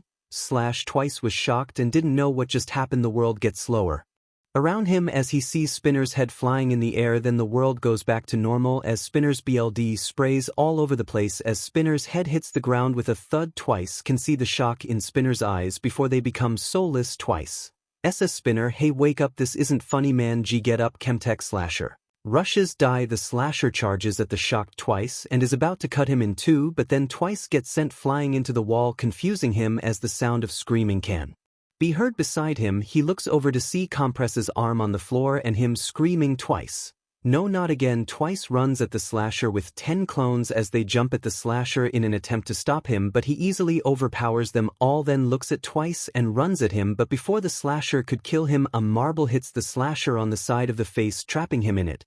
Twice looks over and sees Compress breathing heavily. Twice, see Compress, you're hurt. Compress, I'm coughing fine. Twice, why you gotta run? Tell the others. Twice, but Compress, go and now run. Twice didn't want to leave him behind, but he followed the orders and ran out the attic and up to the top, and the moment he opened the door to the outside, bang. Twice, she gets a bullet to the chest, sending him to the floor bleeding out and breathing heavily. Twice, what just happened? As he's bleeding out on the floor, the last thing he sees is a shadow of someone on the roof, then the shadow disappears. Twice, was that a person? Twice then dies from the BLD loss as he takes his last breath. The sound of metal can be heard coming towards his corpses. Take all three of them back to the 𝐴𝐵.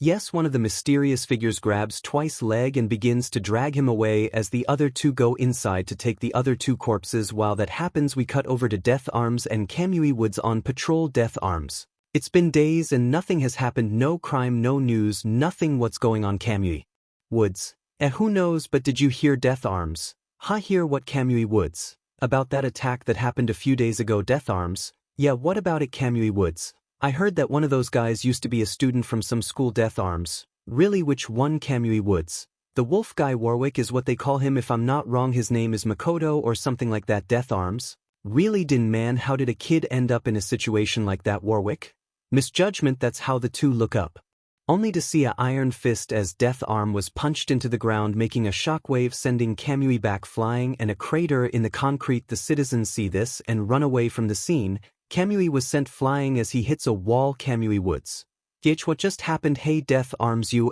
Warwick blitzed out from the smoke towards 𝐀𝐮𝐬𝐬𝐽𝐻, who shots his branch arms at him in her attempt to catch him, but Warwick just slashed them into pieces. 𝐀𝐮𝐬𝐬𝐽𝐻, oh CV Warwick, die. Warwick goes in for the kill, but before he feels something wrap around his neck. Then he gets pulled backwards and thrown into a building, but he immediately gets out and looks around in anger. Warwick, who the F did that? I did. Warwick and 𝐀𝐮𝐬𝐬𝐽𝐻 look over to see a hero in training from another one of the hero schools with two other people next to them. Warwick, who the hell are you lot? I am Nekomaru ni Dai. I'm Pico Pikoyama, name's Akane Owari Wolf Boy. 𝐀𝐮𝐬𝐬𝐽𝐻, Kids get out of here, he's dangerous. Akane, that's the fun part, Sir Pico. Also, you should be worried about yourself, that's a bad arm injury you have, Nekomaru, and besides we're gonna take him down. Warwick, then show me. Rushes. Warwick rushes at Nekomaru as he does the same. The two jump in the air and swing at each other, both fists making contact with the other, but Warwick easily overpowers Nekomaru and send him down into the concrete and dives down about to claw him, but he senses someone and blocks a kick from Akane, sending him back a bit. Warwick, you're a fighter, huh? Akane, yeah, what, you smell it on me? Warwick, yeah. Akane, wait, what, that's kinda weird. Warwick, oh come on now, I'm a chemically infused werewolf. What, you thought my senses weren't increasing or something? Pikoyama, it does make sense. Akane, whatever, all you need to know is I am a fighter. Rushes Warwick, let's go. Then rushes. The two rush at each other and begin fighting while Pikoyama runs over to 𝐀𝐮𝐬𝐬𝐽𝐻 to see if he's okay. Pikoyama, don't worry sir, you'll be alright. 𝐀𝐮𝐬𝐬𝐽𝐻, and no, I'm fine. Go see if Pikoyama, I already did. Death Arms is dead. 𝐀𝐮𝐬𝐬𝐽𝐻, damn it. Pikoyama, come on, let's get you out of here. Warwick, Nar, stop her. Pikoyama, Nar smashes through a building and is right in front of Pikoyama, towering over the two in his Mega Nar form. Mega Nar, graph. Pikoyama, get behind me sir. 𝐀𝐮𝐬𝐬𝐽𝐻, why, you're not planning on fighting it, are you? Pikoyama, I am a hero in training for nothing sir. Pikoyama rushes at Mega Nar. as 𝗏𝗏 swipes at her in an attempt to grab her, but she front flips into the air above him and dives down at 𝐻𝗏. 𝗏𝗏 jumps up towards 𝐀𝐮𝐭𝐡𝐨𝐫 and opens his mouth and tries to bite her in half, but she maneuvers to the side and slashes 𝗏𝗏's side belly, but no BLD fell out. 𝗏𝗏. What 𝐻𝗏? 𝗏𝗏 runs at 𝗏𝗏, who gets in a defensive stance waiting, but unnoticed to her 𝗏𝗏 was smirking as he curls up into a ball and rolls at her really fast, but she still didn't move from her stance waiting for 𝗏𝗏 to get closer, but 𝗏𝗏 rolls past her, confusing her until she turns around to see 𝗏𝗏 headed for 𝗏𝐮𝐬𝐴. 𝗏𝗏. No 𝗏𝐮𝐬𝐴. What?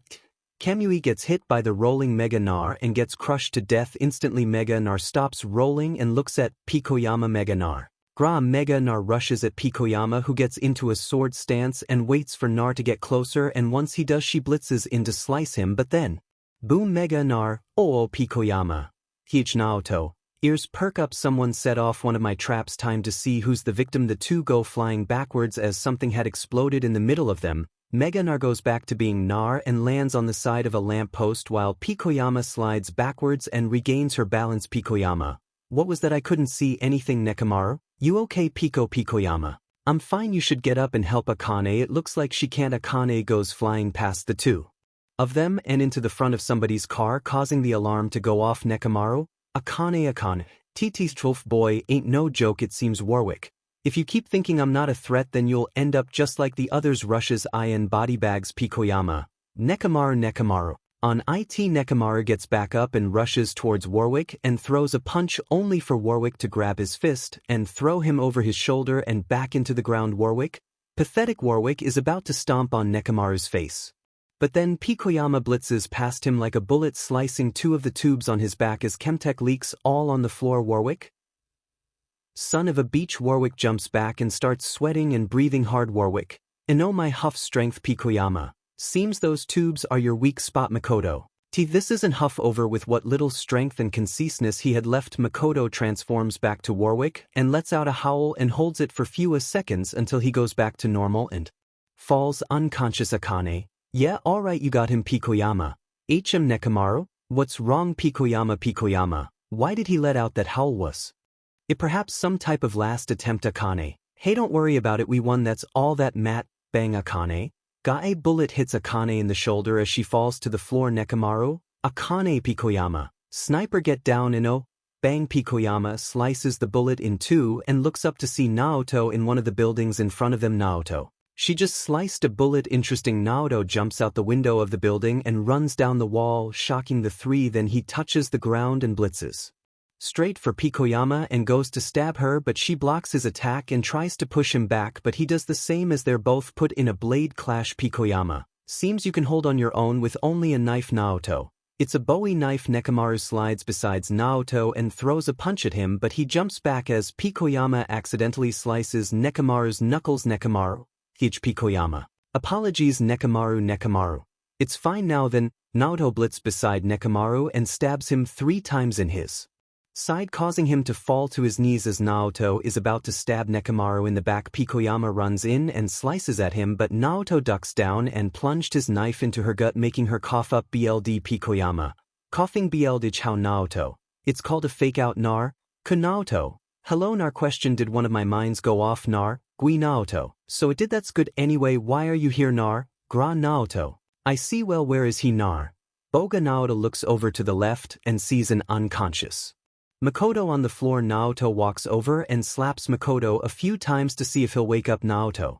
He's out cold. Guess she cut his tubes open. Alright, let's get you out of here. Random hero. Stop right there. Naoto looks up to see a group of heroes had surrounded him. He gets up and pulls out 2 hunting knives and prepares to fight, but in the distance he hears multiple howls. Naoto. What the? Random hero. Wolves. The heroes look around them to see multiple packs of wolves on the roofs of buildings, looking angry and hungry, and one black wolf staring down at the 3 boys. Naoto. Why is that one staring at us? Makoto. Henar. Oh.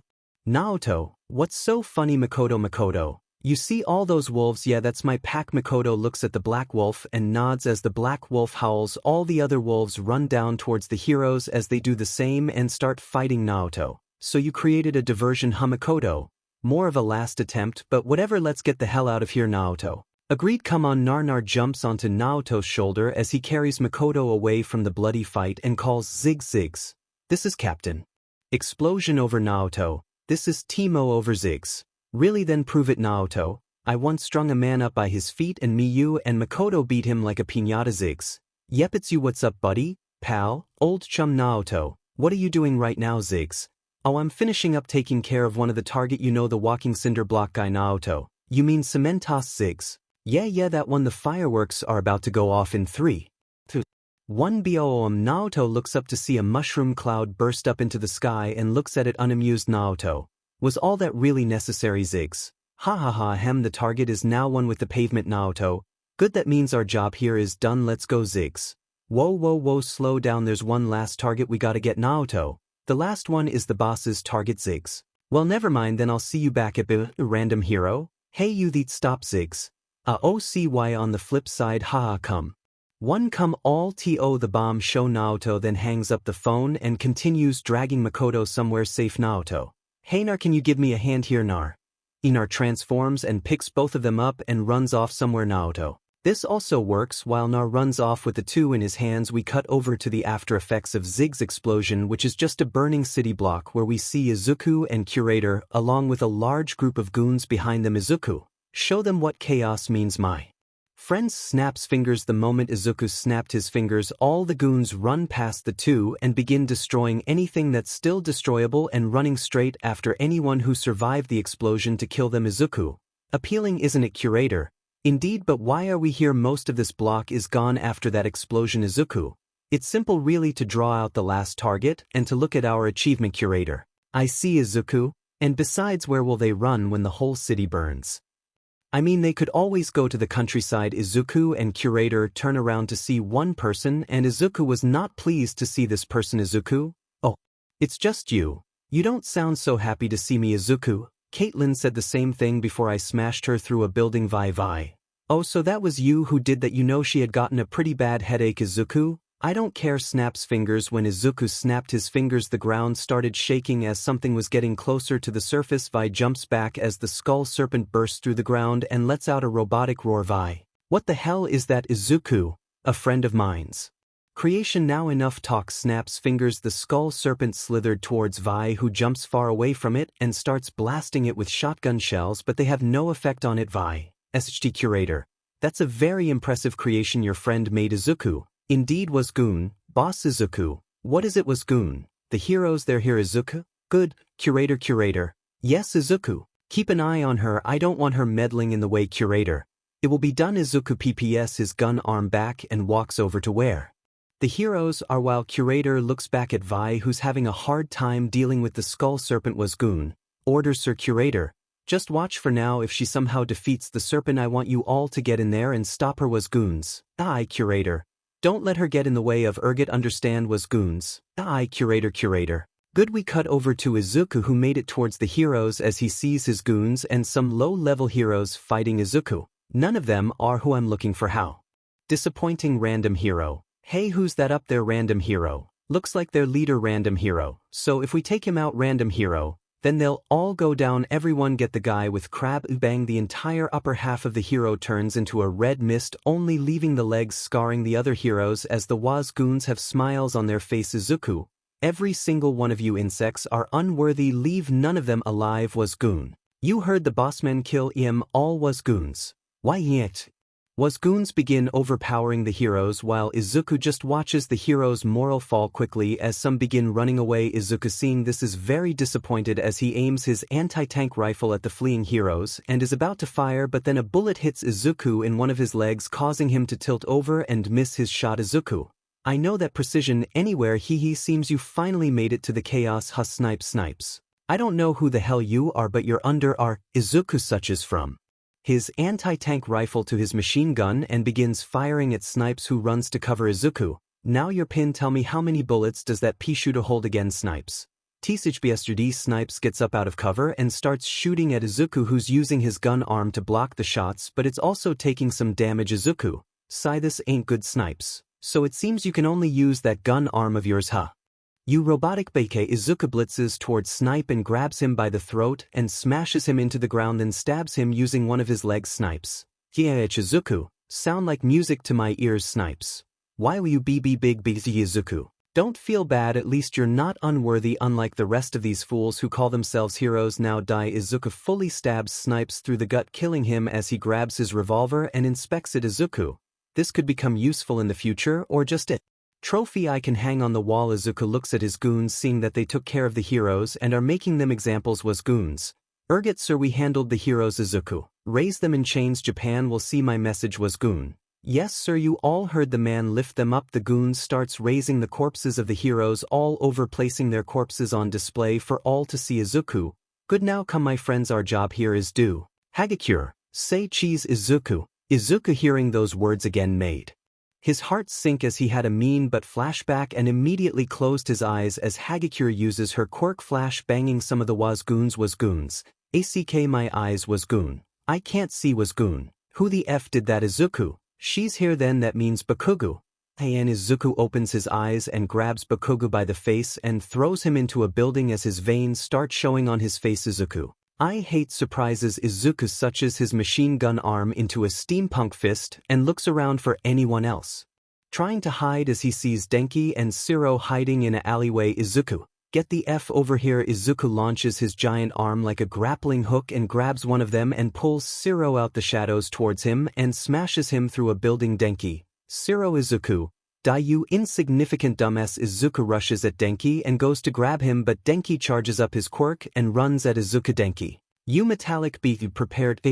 Izuku, unworthy. Izuku shoots his harpoon at Denki as it stabs him in the side and quickly pulls him towards his grinder. Denki, no, wait, no. Izuku, now die before Izuku could turn Denki into a bloody mess. The chain on the harpoon breaks, releasing Denki as Izuku looks over and sees Yuga and Mina and see Yuga.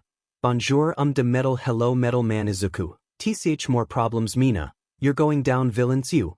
Yeah, you're outnumbered. Karo, Izuku, if I could kick your buttes back then rushes, then I can demon sure do it again. Mina, acid shot. Mina puts her hands together and starts rapid firing her acid at Izuku, who dodges all her acid as he fires his steampunk fist at 𝐬𝐻 in an attempt to grab her, but she jumps up into the air and fires her tongue at Izuku. Izuku, really again. Izuku grabs her tongue and spins 𝐬𝐻 around in the air like a lasso, then slams her into the ground, then slams her into a building wall, then back into the ground, then into another building wall, then back into the ground, then pulls her towards him as he grabs her face and smashes her into the ground, making a crater. Yuga fires his laser at Izuku, who suches his gun arm into a flamethrower and shoots a streak of fire as it overpowers Yuga's laser and heads straight for him, shocking him as the fire is about to engulf him. Mina tackles him out the way of the green fire. Mina, are you okay? Yuga, oh I'm fine. Izuku, I don't have time for this. Izuku turns to see some of his goons still unconscious as he suches the color of the flames in his flamethrower arm to light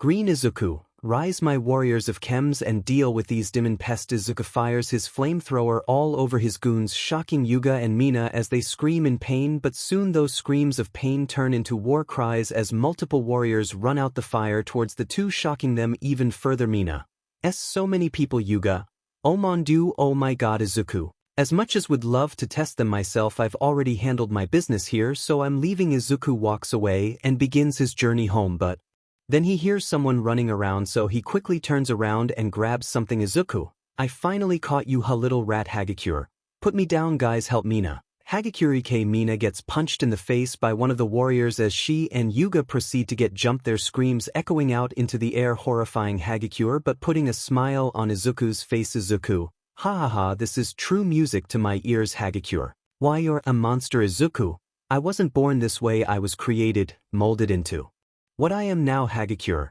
you won't get away with crack. Hagakure, Izuku squeezed Hagakure so hard that he broke her spine as she screams in pain and starts bleeding from her mouth and nose and eyes. Izuku then drops her to the ground and walks away. Izuku, let's see if you can survive this, and if you do then we will meet again. Come my friends, our task here is complete. Curator, that lady cop got away. Izuku, I see she must be severely injured then, next time she might think before getting into fights. She can't win. Come along. Curator, our task is complete. Curator, Of course Izuku leaves feeling good about himself as he single-handedly took down some of his old class again, leaving the dying Hagakure and the two bloody and beat to hell Mina and Yuga on the floor as he and his warriors vanish into the smoke. The reinforcement heroes get there and see all the chaos as they immediately rush the students to the hospital. News spread about this attack fast as people begin to become more fearful of the warriors of 𝐻𝐿. The heroes have doubled their efforts on finding anything they can on them as we see all of Class 1 at the hospital looking at the ones who got it the worst. Tokoyami. This is brutal, Sato. You said it, man. Uraraka. Who could have done this? Bakugo. Teach, if only I wasn't stuck to the wall I could have done more. Izumi. Kachan, it's okay Bakugo. No, it's not. I heard them screaming for it to stop. I don't know what was happening, but I could hear them. Isaac. Brother. What have you become, Denki? When I find that walking garbage disposal, he's dead. Monoma. Say the one who goes stupid every time they use their quirk. The class turn around to see Class 1B as the tension in the hallway starts to increase. Momo. What are you doing here, Reiko? We came to check on one of our friends. He got bit by a wolf. Jiro. Heck, couldn't be me. Tetsu. You're right, you'd most likely get mauled by then since you're so tiny. Izumi. Hey, that was uncalled for. Setsuna. Like how you almost killed your brother. Izumi went silent and put her head down as tears started to pour down her face. Isaac. Okay, you all better shut the F up or I am Akemi. Do what you're gonna take our legs like how you did Izuku. Isaac. Akemi, listen. Akemi. No, I don't want to hear it. Ida. Everyone listen, we are in a hospital. We can't be fighting in a place like this. Everyone just relax and calm down. Okay, Isaac.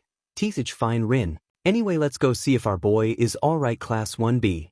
Yeah, Class 1B leave one as some students glare at each other. Siro. Teach bs starts. Bakugo. Next time I'm blasting their sorry buttes. Izumi. No Bakugo, don't start anything unnecessary. Bakugo. Teach.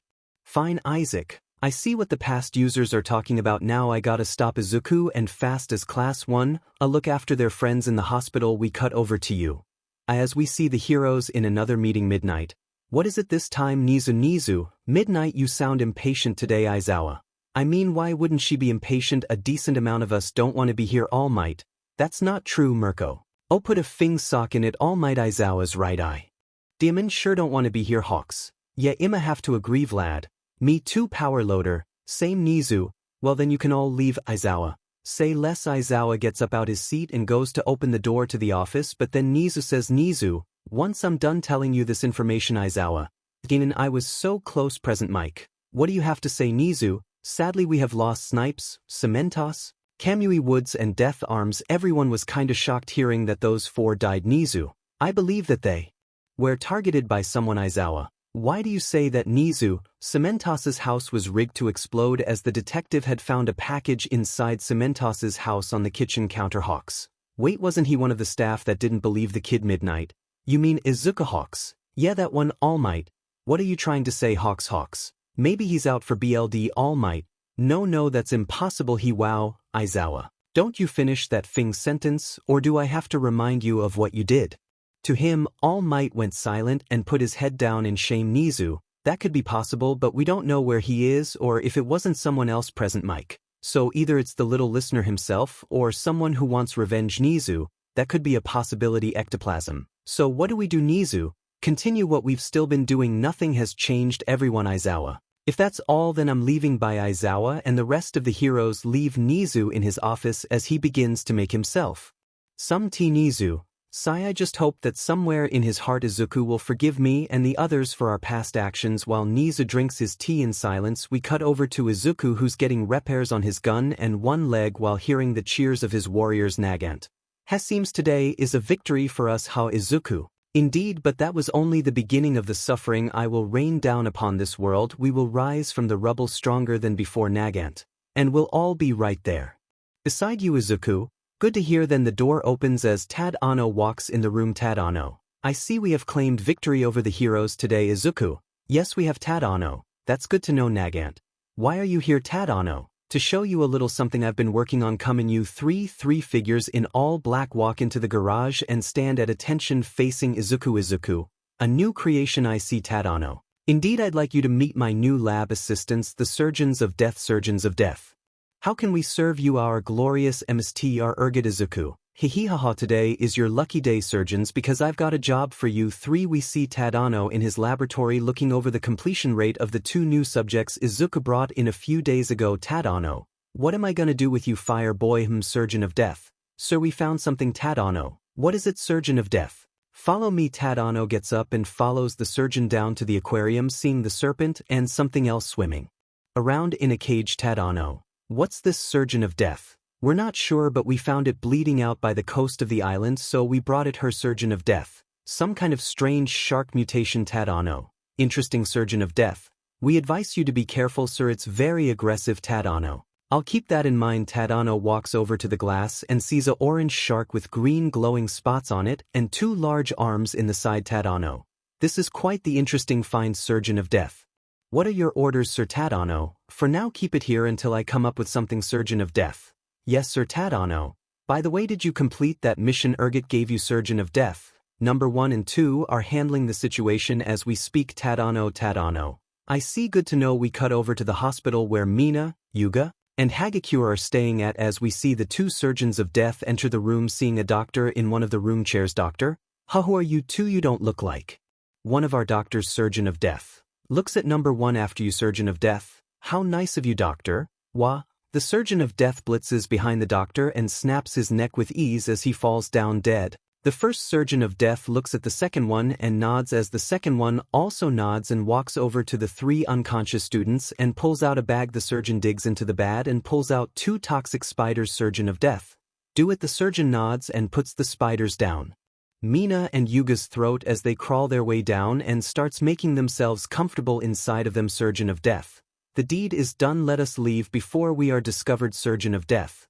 what about the doctor? Surgeon of death, allow me to handle that. The surgeon digs through the bag again and pulls out another spider a little bigger than the other ones before. Surgeon of death, this is a puppeteer spider. Surgeon of death, what an interesting specimen. Surgeon of death, careful, this one is feisty. Catch. The second surgeon throws the spider at the first surgeon as he catches it and put it in the dead doctor's mouth as the spider quickly crawls inside the doctor's corpse. Then after a few seconds the doctor rises back up on his feet. Surgeon of death, play your part, puppeteer. Doctor nods. Surgeon of death, good doctor. Surgeon of death, and try not to bring attention to yourself by doing that. Now let us leave before we are discovered. The 2 surgeons jump out the hospital window and land into an alleyway where they go down a sewer drain. Inside the sewer, one of the surgeons activates their wristwatch and a hologram of Tadano appears on the screen. Surgeon of death, it is done. Tadano, excellent, now come back to base. Surgeon of death, affirmative. Surgeon of death, but sir, what about the other one, the invisible girl? Tadano, oh, don't worry, 𝐻𝐿 has plans for that one. Surgeon of death, understood. Signing off, hangs up. Let us leave. Surgeon of death, indeed. As the 2 surgeons leave, we cut over to Izuku, who is walking through the back alleys of the city in the dark to not be seen by the people walking around. Izuku, if I am not mistaken, then she should be here. Izuku look over and sees a park where a bunch of kids are playing and sees Eri on the swings with Koda. Izuku sees this and smiles under his mask. Izuku, soon my precious daughter, your father will return. Sigh, I'm glad to see her again. See who? Izuku turns his head around and sees the other person who he came to meet. Izuku, hello again, Viper. Why exactly did you call me out here for again? Izuku, I need you to bring someone to my base for their well-deserved punishment. Viper, the way you say it makes it sound like you're gonna do some freaky but SHT to whoever this person is. Izuku, not that kind of punishment. Viper, relax, I'm just fing with you, I know what you mean. So who do I gotta kidnap? Izuku, bring me the invisible girl from class 1. A Viper, you mean the same one you put in the hospital? Izuku, yes Viper. Okay, this should be easy then. Izuku, excellent, do not disappoint me. Viper, I got it, don't worry, I'm the best at what I do. Izuku, alright then, I best be on my way. Being out here in the day is risky, especially for me. Viper, alright, bye bye big boy. Izuku, and stop saying that every time we meet. Viper, no promises. The 2 walk off and head back so they don't get caught, but unknown to them, Eri and Koda were looking in their direction the entire time. Koda, who was that guy? He had robot legs. Eri, I don't know, but let's tell someone, he might be a bad guy. Koda, right. The 2 kids run over to see Akemi and Mandalay on the bench talking as Eri clings onto her leg, getting her attention. Akemi, what is it? Eri, mama, a big man was hiding in the dark over there, points towards Ali. Akemi, what? Mandalay, did you see what he looked like? Koda, no, but we saw he has robot legs and he was talking to someone, but we don't know who. Mandalay, Alright, you three stay here, I'm gonna go investigate 𝐀𝐮𝐭𝐡𝐨𝐫. Alright ma'am. Mandalay gets up and heads over to the alleyway and starts looking around while doing so, she gets on her phone. Mandalay, hey Ragdoll, get the others out here, we might have a situation by the park. Yes, the park where we take 𝐀𝐮𝐽 all the time. Yes, the one where the ice cream truck is always parked at.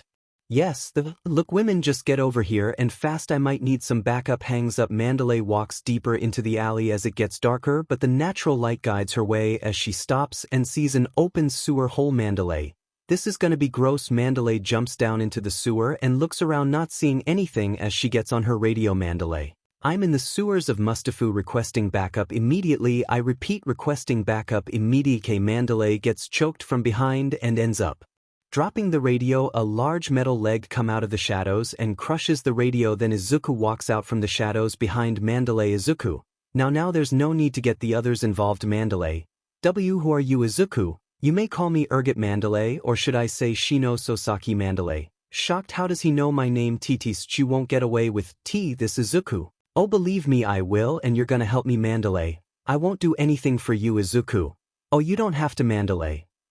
Izuku smashes Mandalay's face into the sewer wall, knocking her unconscious. He then drops her and pulls something out from behind him. Izuku, I'll give them an hour. While Izuku puts his plan in motion, we cut over to Tadano, who's walking down the street while hiding his face. Tadano, if I remember correctly, the house should be right around here. Tadano stops in front of a house and then breathes in and out. Tadano, here goes noting. Tadano walks up to the house door and knocks on the door and then waits a little bit and no one answers the door, so he tries again but no one answers the door. Tadano, I guess no one's home. Excuse me, but who are you? Tadano freezes up and turns around to see Komi's mom, Komi Shuko, who can't see his face because of the hoodie he's wearing. Shuko, why are you at my front door? Are you trying to sell something? Tadano, she, what do I say? No, I just wanted to talk is all. Shuko, oh well, I'm here now, so what do you want to talk about? Tadano, well, could we go inside first? Shuko, sure, just move out the way and I'll open the door. Tadano moves out of the way so that Shuko can unlock the door, and once she does they both walk inside as Tadano sits on the couch. Shuko, anyway, what do you want? Tadano, question, where is your daughter and son? At Shuko, at school. Why? Tadano, I feel like it would be better if the entire family were here for this. Shuko, okay, I can go and pick them up from Tadano, oh no, there's no need for that, I can wait for them. Shuko, you sure you're just gonna be on that couch for 40 minutes? Tadano, it's alright. Shuko, alright. Do you want anything to drink? Tadano, do you have lemonade? Shuko, yes, actually I made a fresh batch yesterday, hold on, I'll get it. Walks into the kitchen. Tadano, even to a complete stranger she's still so nice, she hasn't changed at all, and that's good. While Tadano sits and waits for the whole family to get there, we cut back over to Mandalay, who's waking up in the sewers. Mandalay, oh my head. What happened? Oh yeah, I got knocked out. Who was that and why did they feel so familiar? While Mandalay was thinking about who that was, she hears voices above her. Mandalay, someone there? Hey, down here Pixie Bob. Mandalay, guys over here, I found her. Then the sound of more footsteps can be heard above her as Mandalay lets out a sigh of relief. She looks up again to see the rest of the WBC and some other heroes. Ragdoll, Mandalay, can you hear me? Mandalay, loud and clear. Ragdoll, okay, here we see Mandalay, you don't got to shout, I can hear you just fine. Ragdoll, oh well, here we come. The first one down was Pixie Bob. As she went over to Mandalay to get her, she saw something glowing green on her stomach. Pixie Bob, Mandalay, what is that on your stomach? Mandalay, there's something on my stomach. The moment she looked down, fear immediately ran throughout her body as she gets up and slowly walks into the light, showing she has a bomb strapped to her stomach, freaking Pixie Bob out. Pixie Bob, IGT Tiger, what's wrong? Mandalay, please nobody panic, but Pixie Bomb, there's a bomb strapped to her. Ragdoll, what tiger? What? Mandalay, I said don't panic. Pixie Bob, how are you so calm about this? Mandalay, because the timer hasn't even started. Then the bomb starts counting down now, putting Mandalay into a panic. Mandalay, Pixie Bob, what do we do? Ragdoll, I don't know. Tiger, one of you call a bomb diffuser squad. Random hero, Ragdoll, Pixie, get back up here now. Mandalay, what about me? Pixie Bob, don't worry, we'll be back, I promise. Mandalay, okay, don't you dare forget about me. Pixie Bob, don't worry, we won't. Pixie Bob climbs back up to the surface, leaving the scared Mandalay down there, who starts pacing back and forth. Mandalay, it's okay, I'll be okay, just gotta wait, that's all, I just gotta be patient and wait for them to come back. Izuku, Do you really believe they'll come back for you? 𝐻𝐻𝐿 looks behind her seeing Izuku again, but before she could do anything he grabs her by the face, preventing her from making any noise, and lifts her up, making her look him in the eyes. Izuku. No need for noise, just listen to me. 𝐻𝐻𝐿. 𝐻𝐮𝐬𝐻𝐿. Izuku. You have two options: one, you die right now, or two, I can defuse the bomb and save your life. What is your choice? Izuku drops 𝐻𝐻𝐿 to the ground as she gets up and looks at him. 𝐻𝐻𝐿. What's the catch if you save me? Izuku. There is no catch. You can walk out of here with no harm done to you at all. 𝐻𝐻𝐿. You're bullshitting. Izuku. Let's shake on it. 𝐻𝐻𝐿 was hesitant about it. But then she started thinking about Kota and how he would be affected by this. If she died, she couldn't bear seeing him crying, so she put her hand out towards Izuku as he shook her hand, then pressed a button as the bomb deactivated and fell off of her, shocking her. Izuku. Now that I let you live, you'll let me walk away? 𝐻𝐻𝐿. Fat chance if you think I'm letting you get away. Izuku. You know that bomb can blow a decent radius of the street up, right? 𝐻𝐻𝐿. You wouldn't dare. Izuku. I'll survive. You and everyone else caught in the blast won't. Don't try me. 𝐻𝐻𝐿. Teach. Fine. Izuku. Smart move. Izuku puts the detonator away and picks up the bomb and walks off into the shadows, leaving the set off 𝐻𝐻𝐿 behind. 𝐻𝐻𝐿. Dimin, you whoever you are, you won't get away with this. Izuku. I bet she's thinking I'm not gonna get away with this, but joke's on her, I already did. Izuku pulls out another detonator and presses it as a loud boom was heard and the sewer shaking violently, causing 𝐻𝐻𝐿 to fall into the sewer water, and once she does, Izuku drops a toxic spider into the water as the water glows green. Izuku. Have fun. 𝐻𝐻𝐿. Your test begins now. As Izuku walks into the shadows back to his base, we cut back over to Tadano, who's still on the couch talking with Shuko until they hear a knock at the door. Shuko. Oh, that must be them. Stay here please. Tadano. Of course, here goes nothing. Shuko walks over to the door and opens it as Komi and 𝐀𝐮𝐭𝐡𝐨𝐫 walk through the door and in the house, seeing Tadano there. Tadano. Seems the whole family is here now. 𝐀𝐮𝐭𝐡𝐨𝐫. Mom, who's this? Shuko. They're about to introduce themselves. Tadano. Yes, I am. Breathes in and out. Okay, here we go. Tadano takes his hoodie off, revealing his face, shocking the three as Komi slowly gets closer and closer to Tadano. Shakily. Komi. TTT. Tadano. Why, it's me, Komi. I'm back. Without warning, Komi hugs Tadano, shocking him as she starts crying into his chest. Tadano. Komi-sen. Komi. Whisper, I missed you. 𝐀𝐮𝐭𝐡𝐨𝐫. Tadano-kun. What happened to your eye? Tadano. Oh, that's a long story, but long story short, the guy I used to work for drugged me and tried to kill me, and so this happened. Shuko. What do you mean? Tadano. Okay, how do I explain this? 𝐀𝐮𝐭𝐡𝐨𝐫. Start with where the hell you've been. Shuko. 𝐀𝐮 language. Tadano. Well, I've been in Tartarus prison. Komi family. What? 𝐀𝐮? So you're a criminal? Tadano. Wait, let me explain. Don't freak out. But yes, I am, but don't freak out because there's a reason I'm like this. Shuko. Explain. Tadano. Okay, so it all started on winter break. My mom and sister got this disease and my dad. Actually, I never knew my dad. Anyway, I needed money to get their treatment. Shuko. So what did you do? Tadano.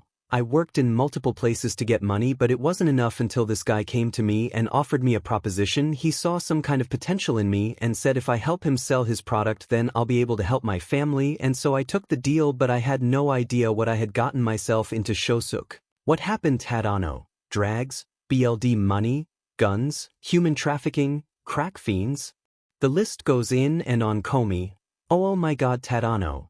This guy was actually a drag lord who wanted to get to the top by any means necessary. I made the drags and he sold them. At a certain point I knew what I was doing. Shuko.